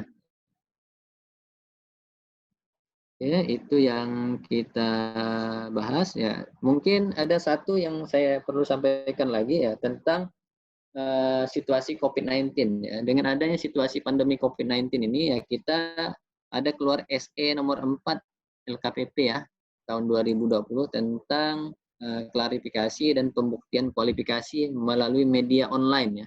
Jadi kalau melalui media daring ini dapat dilakukan ya. Tentunya ada juga yang bisa kita lakukan selain pembuktian kualifikasi. Contoh misalnya pelaksanaan penandatanganan kontrak. Nah ini bagaimana sih mekanismenya itu? Misalnya terhadap pelaksanaan penandatanganan kontrak di situasi COVID-19 ini, ternyata penyediaannya di luar dari pulau kita ataupun di luar dari provinsi kita. Sedangkan ada pembatasan, misalnya ada PSBB, ada pembatasan jalur udara keluar masuk, ya misalnya dari Jakarta ke Pontianak hanya 1 kali sehari saja, dan ternyata itu dapat kita lakukan dengan cara apa itu? Apakah dapat juga melaksanakan kontrak secara elektronik ya? Ya, dan hal ini sebenarnya bisa saja ya, karena prinsip dari pengadaan itu efektif, efisien ya. Yang penting dapat kita laksanakan dan dapat kita pertanggungjawabkan. Mungkin yang perlu kita perkuat adalah SOP-nya ya, SOP-nya. Dan hal ini sebenarnya sudah terjadi ya dengan penandatanganan kontrak secara elektronik. Contoh misalnya adalah dengan dengan pelaksanaan kontrak e-katalog ya, melalui purchasing. Kita tidak pernah bertatap muka ya, tetapi kita berkontrak melalui sistem, nanti surat pesanannya bisa kita kirim. Nah, mungkin hal itu juga bisa dilaksanakan dengan membubuhkan tanda tangan elektronik ya di setiap lembaran yang ada di dalam pelaksanaan penandatanganan kontrak. Atau bisa saja juga kita melaksanakan penandatanganan melalui video conference seperti ini ya. Video conference seperti ini kita saksikan ya, misalnya penyedia dengan PPK bertanda tangan di atas materai itu sendiri, dan nanti bahannya bisa dikirim secara bersamaan. Yang jelas perlu dituangkan ya di dalam SOP ataupun regulasi yang kita buat. Nah, ini memungkinkan juga kepada rekan-rekan di IP ya untuk menggali potensinya menyusun SOP ini ya. Mudah-mudahan ini bisa jadi opsi untuk kita bergerak di dalam masa pekerjaan di rumah ya, work from home ini. Jadi banyak yang bisa kita buat untuk rekan-rekan IP yang bisa kita lakukan secara bersama-sama. Mungkin setelah ada kegiatan ini Pak Ketum, rekan-rekan dikuatkan lagi bisa membentuk kelompok-kelompok tertentu ya. Pokja-pokja di IP lah misalnya. Bukan pokja pemilihan tetapi kelompok kerja yang memang memiliki kesamaan kesamaan ya terhadap keahliannya atau apa gitu ya. Kita bisa kelompok-kelompokkan lagi ya. Ya, nanti Pak Pitono bisa itu langsung. Ya, mungkin itu ya Pak Tri, Pak Lukman dengan Mas Pitono ya untuk sajian kita hari ini. Apakah memang mau dilanjutkan ataupun kita tutup pada sesi ini ya. Dan saya harap setelah ada kegiatan perdana ini mungkin ada kegiatan lanjutan ya Pak ya. Oke, iya. Ya, karena banyak rekan-rekan kita bukan hanya sebatas syarat dengan trainer LKPP ya, tetapi mungkin kawan-kawan di sini bisa berbagi pengalaman. Pengalaman saya sebagai pejabat pengadaan, Pokja ataupun PPK ya, silakan tidak harus trainer LKPP ya. Yang penting punya kemauan untuk membagi ataupun men-sharing pengalamannya masing-masing. Saya rasa itu Pak Ketum untuk waktunya saya kembalikan kepada Mas Pitono dengan Pak Ketum. Terima kasih. Wassalamualaikum warahmatullahi wabarakatuh. Waalaikumsalam warahmatullahi wabarakatuh. Pak Pitono, tolong sampai berikan kesempatan 1 atau 2 orang yang bertanya langsung, mungkin berdasarkan pengalaman dia sebagai PPK atau pejabat pengadaan, ditanyakan. Tadi kan berupa tulisan nih.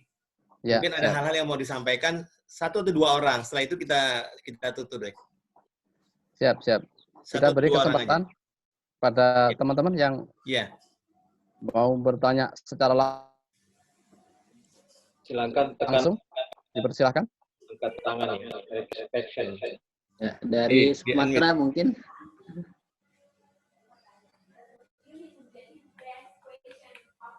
Ada rekan dari Aceh ada nggak? Dari Aceh, Medan ya. Kita belum sapa ini yang dari Aceh siapa ya? Yang dari Sumatera siapa nih? Mungkin bisa acungkan jempolnya yang dari Sumatera. Yang dari Sumatera ada yang dari Sumatera? Dari Sumatera ada sebenarnya itu. Ada Bu Aditria. Mungkin ada teman-teman yang mau menanyakan langsung, diberi kesempatan langsung ke Pak Rudi, 1 atau 2 orang. Sebelum acara ditutup. Materi nanti saya share melalui Mas Pitono ya? Ya, Pak Pitono aja. Ya. Bagaimana ini, teman-teman? Kelihatannya udah jelas semua ya? Sudah jelas. Sepertinya memang jelas-jelas mempersiapkan buka puasa ini. Pak Sutikno, Pak. Silakan, Pak. Pak Sutekno, dipersilakan. Silakan, Pak.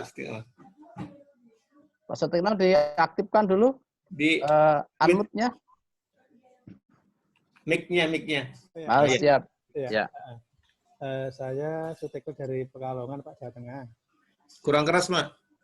Saya Sutikno dari Pekalongan, Jawa Tengah. Ya, silakan Pak. Iya, ini kan terkait dengan sebetulnya mungkin bukan terkait dengan pekerjaan pada COVID ya. Ini terkait dengan pekerjaan yang diakibatkan karena refocusing, Pak. Jadi kami dari Pokja itu kemarin kan sudah berupaya untuk mendampingi, kemudian malah diminta permohonan sebagai PPK, Pak, di kesehatan, pengadaan untuk rawat inap puskesmas dan pengadaan kesehatan. Ini kira-kira bagaimana, Pak? Kami kemarin ya masih belum berani juga karena kan agak-agak khawatir juga gitu, Pak. Terima kasih, Pak. Ya, terima kasih ya kepada Pak Sutikno di Pekalongan. Kebetulan ada memang rekan-rekan kita yang diminta jadi PPK ya untuk penanganan COVID-19 nih. Nah, di dalam penanganan COVID-19 ya nanti selaku PPK yang baru ataupun PPK lama misalnya ditunjuk untuk penanganan COVID-19 ini ya berdasarkan SE nomor 3 SE LKPP nomor 3 ya di tahun 2020. Yang perlu diperhatikan pertama kali adalah mendapatkan SK ya, SK sebagai PPK penanganan keadaan darurat karena memang berbeda. Apabila kita bandingkan dengan SK di Perpres 54 tahun 2000 Perpres nomor 16 tahun 2018 dengan per LKPP tentang penanganan keadaan kahar ini ya. Ini berbeda tusinya ya. Misalnya tidak menyusun HPS ya. Jadi kalau misalnya kita berdasar kepada Perpres 16 tahun 2018 tentunya berbeda.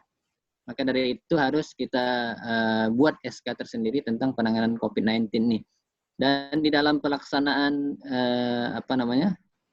ini tentunya kita nanti akan melihat kembali terhadap tusi kita selaku PPK penanganan keadaan darurat. Yang jelas tidak ada menyusun HPS ya. Dan kontraknya juga berbeda nih. Kontrak kalau di kondisi konvensional seperti biasa ya kita berkontrak di awal. Nah, sedangkan pada penanganan kondisi darurat ini ya kontraknya nanti pada saat akhir setelah perhitungan bersama ya ataupun pemeriksaan bersama untuk pembayaran saja ya. Jadi berbeda dengan kontrak ada Perpres nomor 16 tahun 2018. Nah, oleh karena itu kalau misalnya diminta pastikan tusi kita sesuai dengan peraturan LKPP tentang penanganan keadaan darurat. Jadi tusi selaku PPK tidak sama dengan per LKPP ataupun Perpres nomor 16 tahun 2018. Mungkin itu yang bisa saya bagi ya kepada rekan-rekan untuk yang bertugas selaku PPK penanganan keadaan darurat. Karena contohnya saya bisa contohkan ya, ada rekan saya ditunjuk sebagai PPK tersebut membuat SPMK terlebih dahulu. Setelah ada SPK ya menetapkan penyedia SPBJ dan SPMK. Jadi langsung bekerja ya dengan nilai pagu anggaran. Jadi nilai kontraknya ya sesuai dengan pagu anggaran.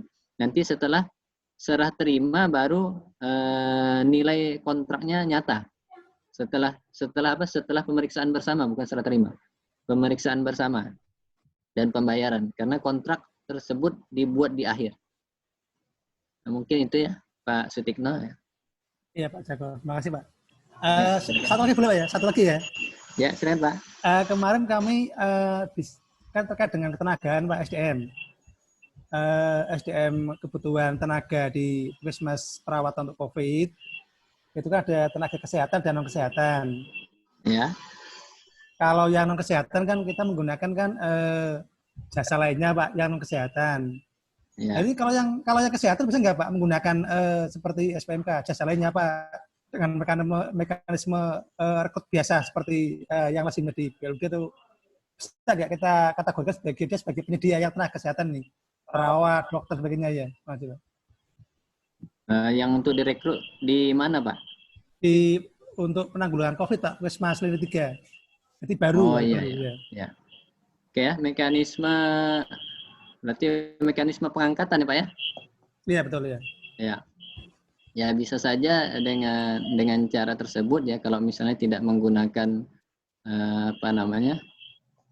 kontrak ya, bisa ada swaklola juga bisa ya, swaklola ya.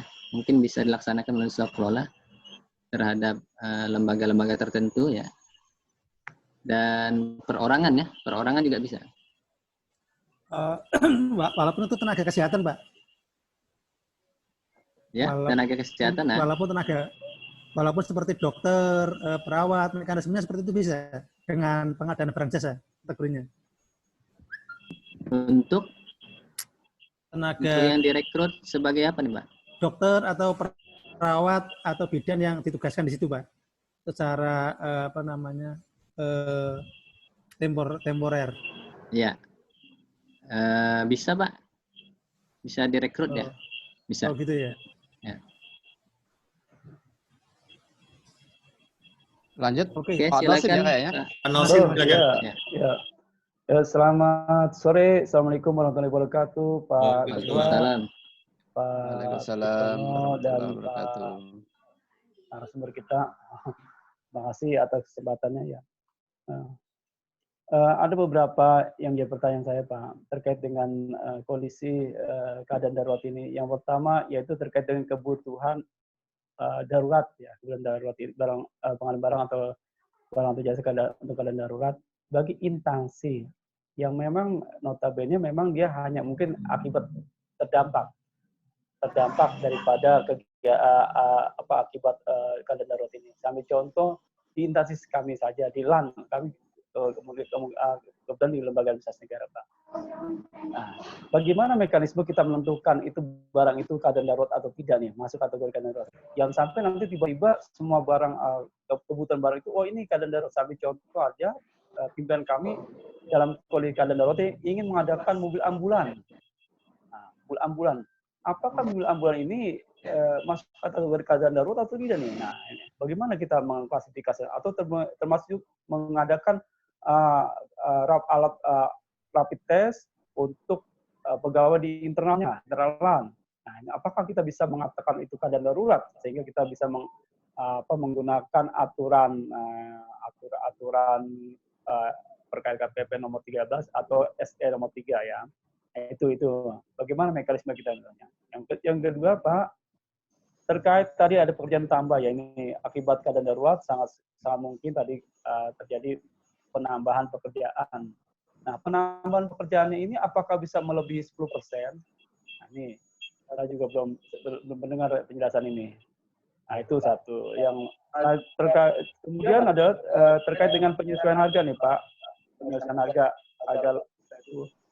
harga itu sangat dimungkinkan terjadi walaupun rumusannya memang kemarin beberapa waktu yang lalu Kepala LKPP dan beberapa teman belum menemukan formulasinya ya, bagaimana menyusun penyesuaian harga itu. Nah, penyesuaian harga itu apakah berlaku juga untuk kontrak lamsam ini? Kontrak lamsam, karena kan kalau untuk kontrak multi-use itu hanya berlaku untuk kontrak harga sampah. Nah, yang terakhir adalah terkait dengan apabila pekerjaan itu dilakukan penghentian. Tadi ada pertanyaan yang menarik dari dari teman kita ya. Apabila pekerjaan itu dihentikan sementara dan penghentian itu mungkin bisa melewati tahun anggaran Pak Rudi. Nah apabila ternyata dia akan dilanjutkan pada tahun berikutnya, bagaimana mekanismenya? Apakah ada penawaran baru apabila ternyata terjadi eskalasi nih, harganya sudah tidak sesuai lagi harga penawaran dari yang awal itu, karena sudah tahun anggaran berikutnya ini, saya terjadi eskalasi harga itu. Apakah harus ada penawaran baru terhadap sisa pekerjaan yang belum dilaksanakan untuk dilanjutkan oleh penyedia yang lama tadi? Mungkin itu Pak. Terima kasih Pak Rudi. Ya. Saya jawab dulu yang pertama. Tentang bagaimana sih kita melihat bahwa ini memang kebutuhan penanganan keadaan kahar atau bukan ya. Tentunya memang kita harus melihat rencana awal dulu ya, rencana awal. Karena pada dasarnya kebutuhan APD itu sebenarnya dasar juga ya, kebutuhan APD. Sebelum ada keadaan kahar pun ada juga APD yang digunakan. Ya. Ataupun kebutuhan masker itu juga tetap ada di rumah sakit ya, sebelum ada keadaan kahar. Nah, oleh karena itu kita lihat juga ambulan tadi ya, apakah memang kebutuhan awal pada saat memang disusun, memang sudah direncanakan di awal ya. Nah, oleh karena itu yang kita pisahkan.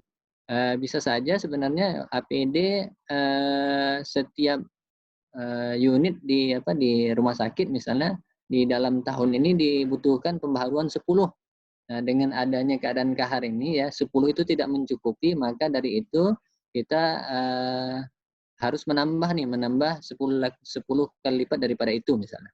Nah, oleh karena itu yang 10 kali lipatnya termasuk dalam kondisi penanganan yang di keadaan kahar ya. Jadi ada identifikasi seperti itu. Jadi tidak semuanya kita sampaikan bahwa setiap pengadaan diusulkan dengan mekanisme keadaan kahar. Jadi tidak semuanya. Jadi kita lihat saja, kebutuhannya ini bisa dilaksanakan di bulan 12 misalnya. Tetapi sekarang diundur dulu. Jadi bisa juga. Jadi tidak harus dilaksanakan pada keadaan kahar. Nah, bisa saja seperti itu. Oke, yang kedua tentang eskalasi ya, eskalasi harga. Nah, eskalasi harga apakah terjadi juga untuk kontrak lump sum ya? Untuk perubahan sendiri, perubahan kontrak ya memang seluruhnya bisa saja terjadi ya antara kontrak lump sum ataupun kontrak yang menggunakan harga satuan. Nah, oleh karena itu yang eskalasi harga ini kita melihatnya pada kontrak tahun jamak sendiri adalah menggunakan menggunakan kontrak yang harga satuan ya. Jadi sudah jelas menggunakan harga satuan. Nah, di dalam keadaan kahar ini apakah ada pendekatan juga untuk eskalasi kontrak lump sum ya. Sedangkan lump sum adalah mengejar outputnya ya. Jadi kita lihat paling yang bisa kita lakukan perubahan hanya revisi terhadap output ataupun sub outputnya. Untuk perubahan harga belum juga ada rumusan tentang perubahan eskalasi harga dengan kontrak lump sum ya. Dengan satuan lump sumnya. Kalau misalnya satuan harga barang dan jasa yang menggunakan kontrak harga satuan bisa menggunakan eskalasi tersebut ya. Dan mungkin ini juga jadi pertanyaan lanjutan lah terhadap LKPP, apakah memang ada perhitungannya ataupun belum sama sekali juga perhitungan tentang perubahan eskalasi ini ya. Misalnya terhadap kenaikan harga terjadi pada nilai lump sumnya ya, bisa saja terjadi padahal ya. Terus yang keempat tadi tentang apa ya Pak ya, tentang yang ketiga apa Pak, saya lupa tadi Pak. Tambah kurang Pak 10% itu. Oh ya, tambah kurang 10% ya. Iya. Ya. Apakah bisa melebihi kalau itu? Tambah kurang pembiayaan ya sudah jelas ya, berangkat dari keadaan darurat boleh melebihi dari 10%, bahkan memang ada ruangnya ya kalau dalam keadaan darurat. Nah, untuk pekerjaan tambahan ya bisa saja juga terjadi ya, pekerjaan volume bertambah misalnya karena memang dalam kondisi keadaan darurat terhadap pelaksanaan pekerjaan di lapangan ya lebih banyak dibutuhkan misalnya pengadaan yang berkaitan dengan situasi pandemi corona ini yang bisa saja terjadi perubahan volumenya juga menjadi lebih besar daripada 10% ya. Seperti itu perubahan volume pekerjaan. Yang satu lagi tadi Pak, saya terkait dengan penundaan Pak. Penundaan penundaan kalau ya, itu sampai dengan tahun berikutnya terjadi eskalasi harga, apakah penyedia punya hak untuk menawarkan baru? Ya, ya. Awalnya berkontrak dengan nilai misalnya 15 ya, 15, tetapi dengan adanya penundaan pekerjaan ataupun pemberhentian sementara pekerjaan yang berakibat terhadap waktu yang bergeser, jadi di tahun anggaran berikutnya tentunya bisa saja terjadi perubahan-perubahan harga itu sendiri ya. Jadi perubahan harga itu sendiri dapat dilaksanakan di dalam adendum tersebut ya, bukan menawarkan kembali terhadap harga barunya ya, perubahan tersebut untuk merubah ataupun mengadendum harga satuan ataupun harga kontrak tersebut ya, seperti itu ya. Dapat terjadi ya. Oke, terima kasih Pak Rudi ya. Oke, terima kasih Pak. Oke, terima kasih Pak Rudi. Gimana Pak Pitono, ada yang lain atau sudah dicukupkan aja? Mohon izin, Kalau masih ada, kita beri kesempatan. Kalau tidak ada, mohon izin Pak. Ya, Masih Pak Wahyudi ya, silakan ya. Pak Wahyudi, Pak. Terkait dengan konsultan pengawas Pak, ini biasanya kita membayar dengan kontrak waktu penugasan Pak ya, kontrak pengawas ya. Ya. Kemudian ada tenaga ahli dan tenaga pendukung. Cuman kadang di lapangan ini yang datang hanya tenaga pendukung lah, mungkin pengawas di lapangan gitu ya. Nah, terkait dengan pembayaran tenaga ahli sendiri, yang misalkan kita dalam kontraknya selama 6 bulan ternyata hanya datang berapa kali, itu misalkan seperti itu, pembayarannya seperti apa kira-kira Pak ya? Terima kasih Pak. Ya, kita bisa lihat ya, ada kontrak waktu penugasan, tentunya berdasarkan jumlah bulan penugasan ya, itu yang pertama.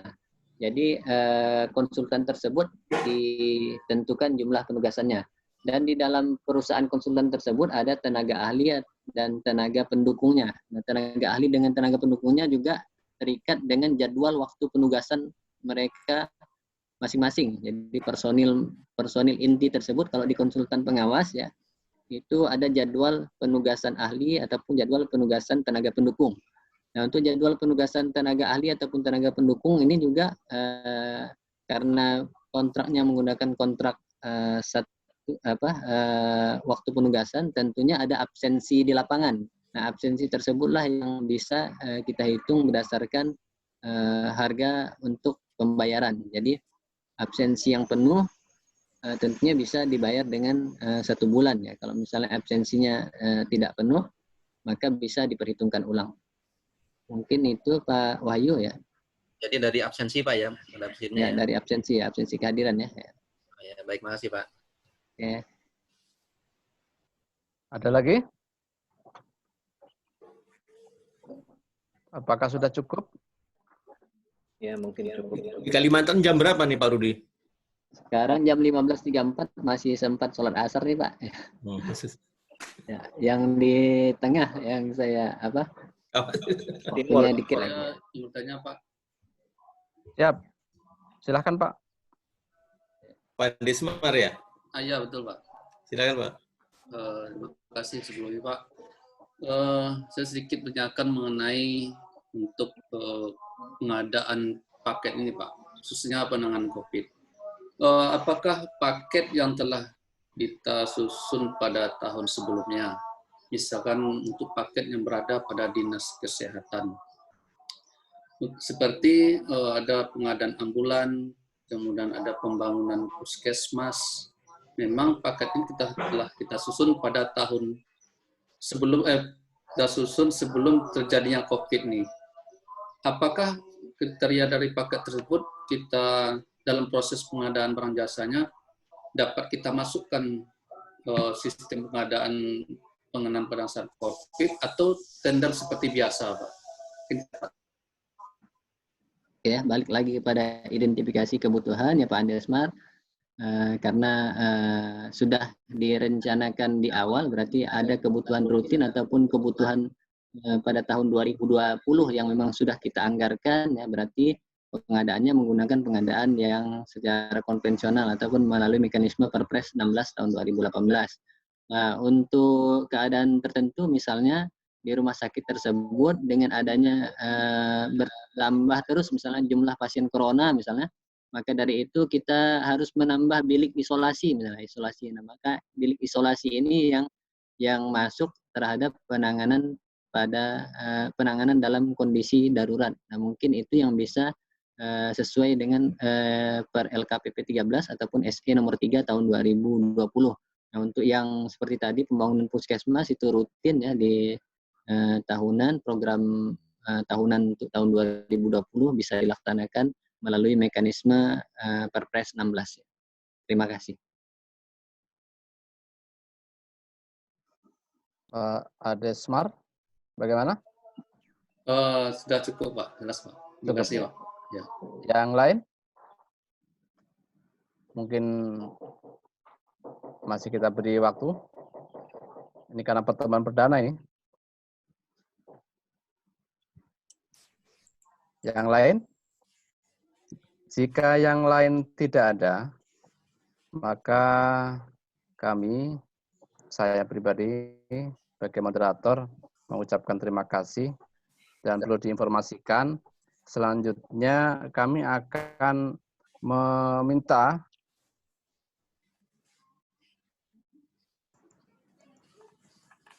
data yang akan kami tuliskan di sertifikat.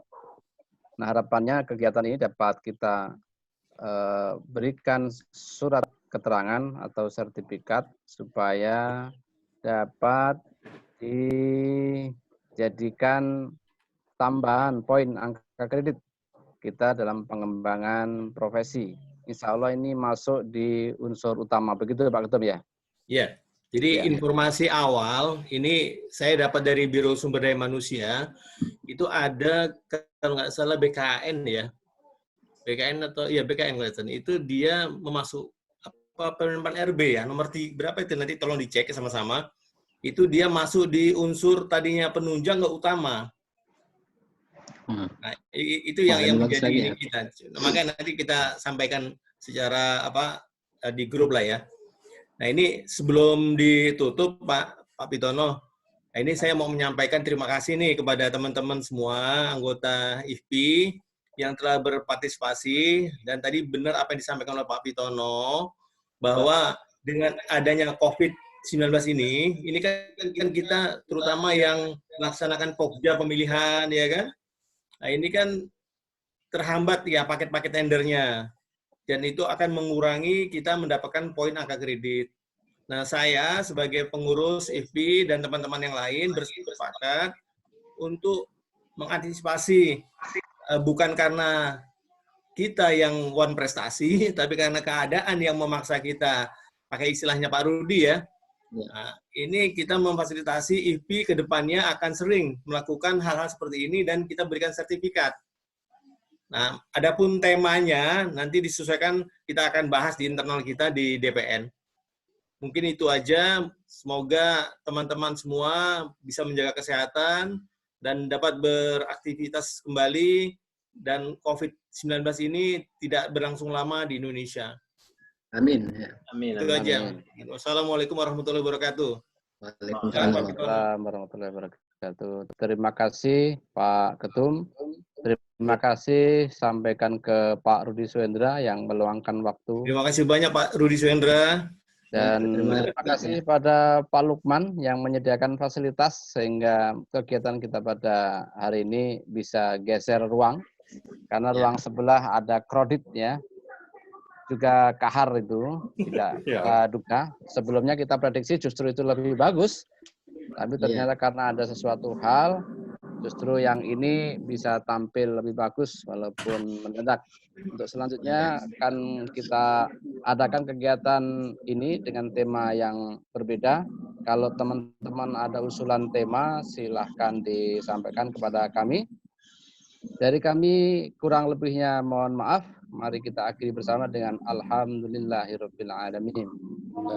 Alhamdulillahirabbil alamin. Wassalamualaikum warahmatullahi wabarakatuh. Waalaikumsalam warahmatullahi wabarakatuh. Ada yang mau screenshot dulu?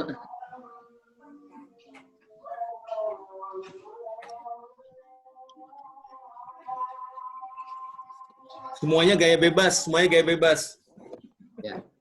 Semuanya dulu. Oke. Salam pengadaan. Ya. Salam pengadaan. Ya, assalamualaikum warahmatullahi wabarakatuh. Waalaikumsalam warahmatullahi wabarakatuh.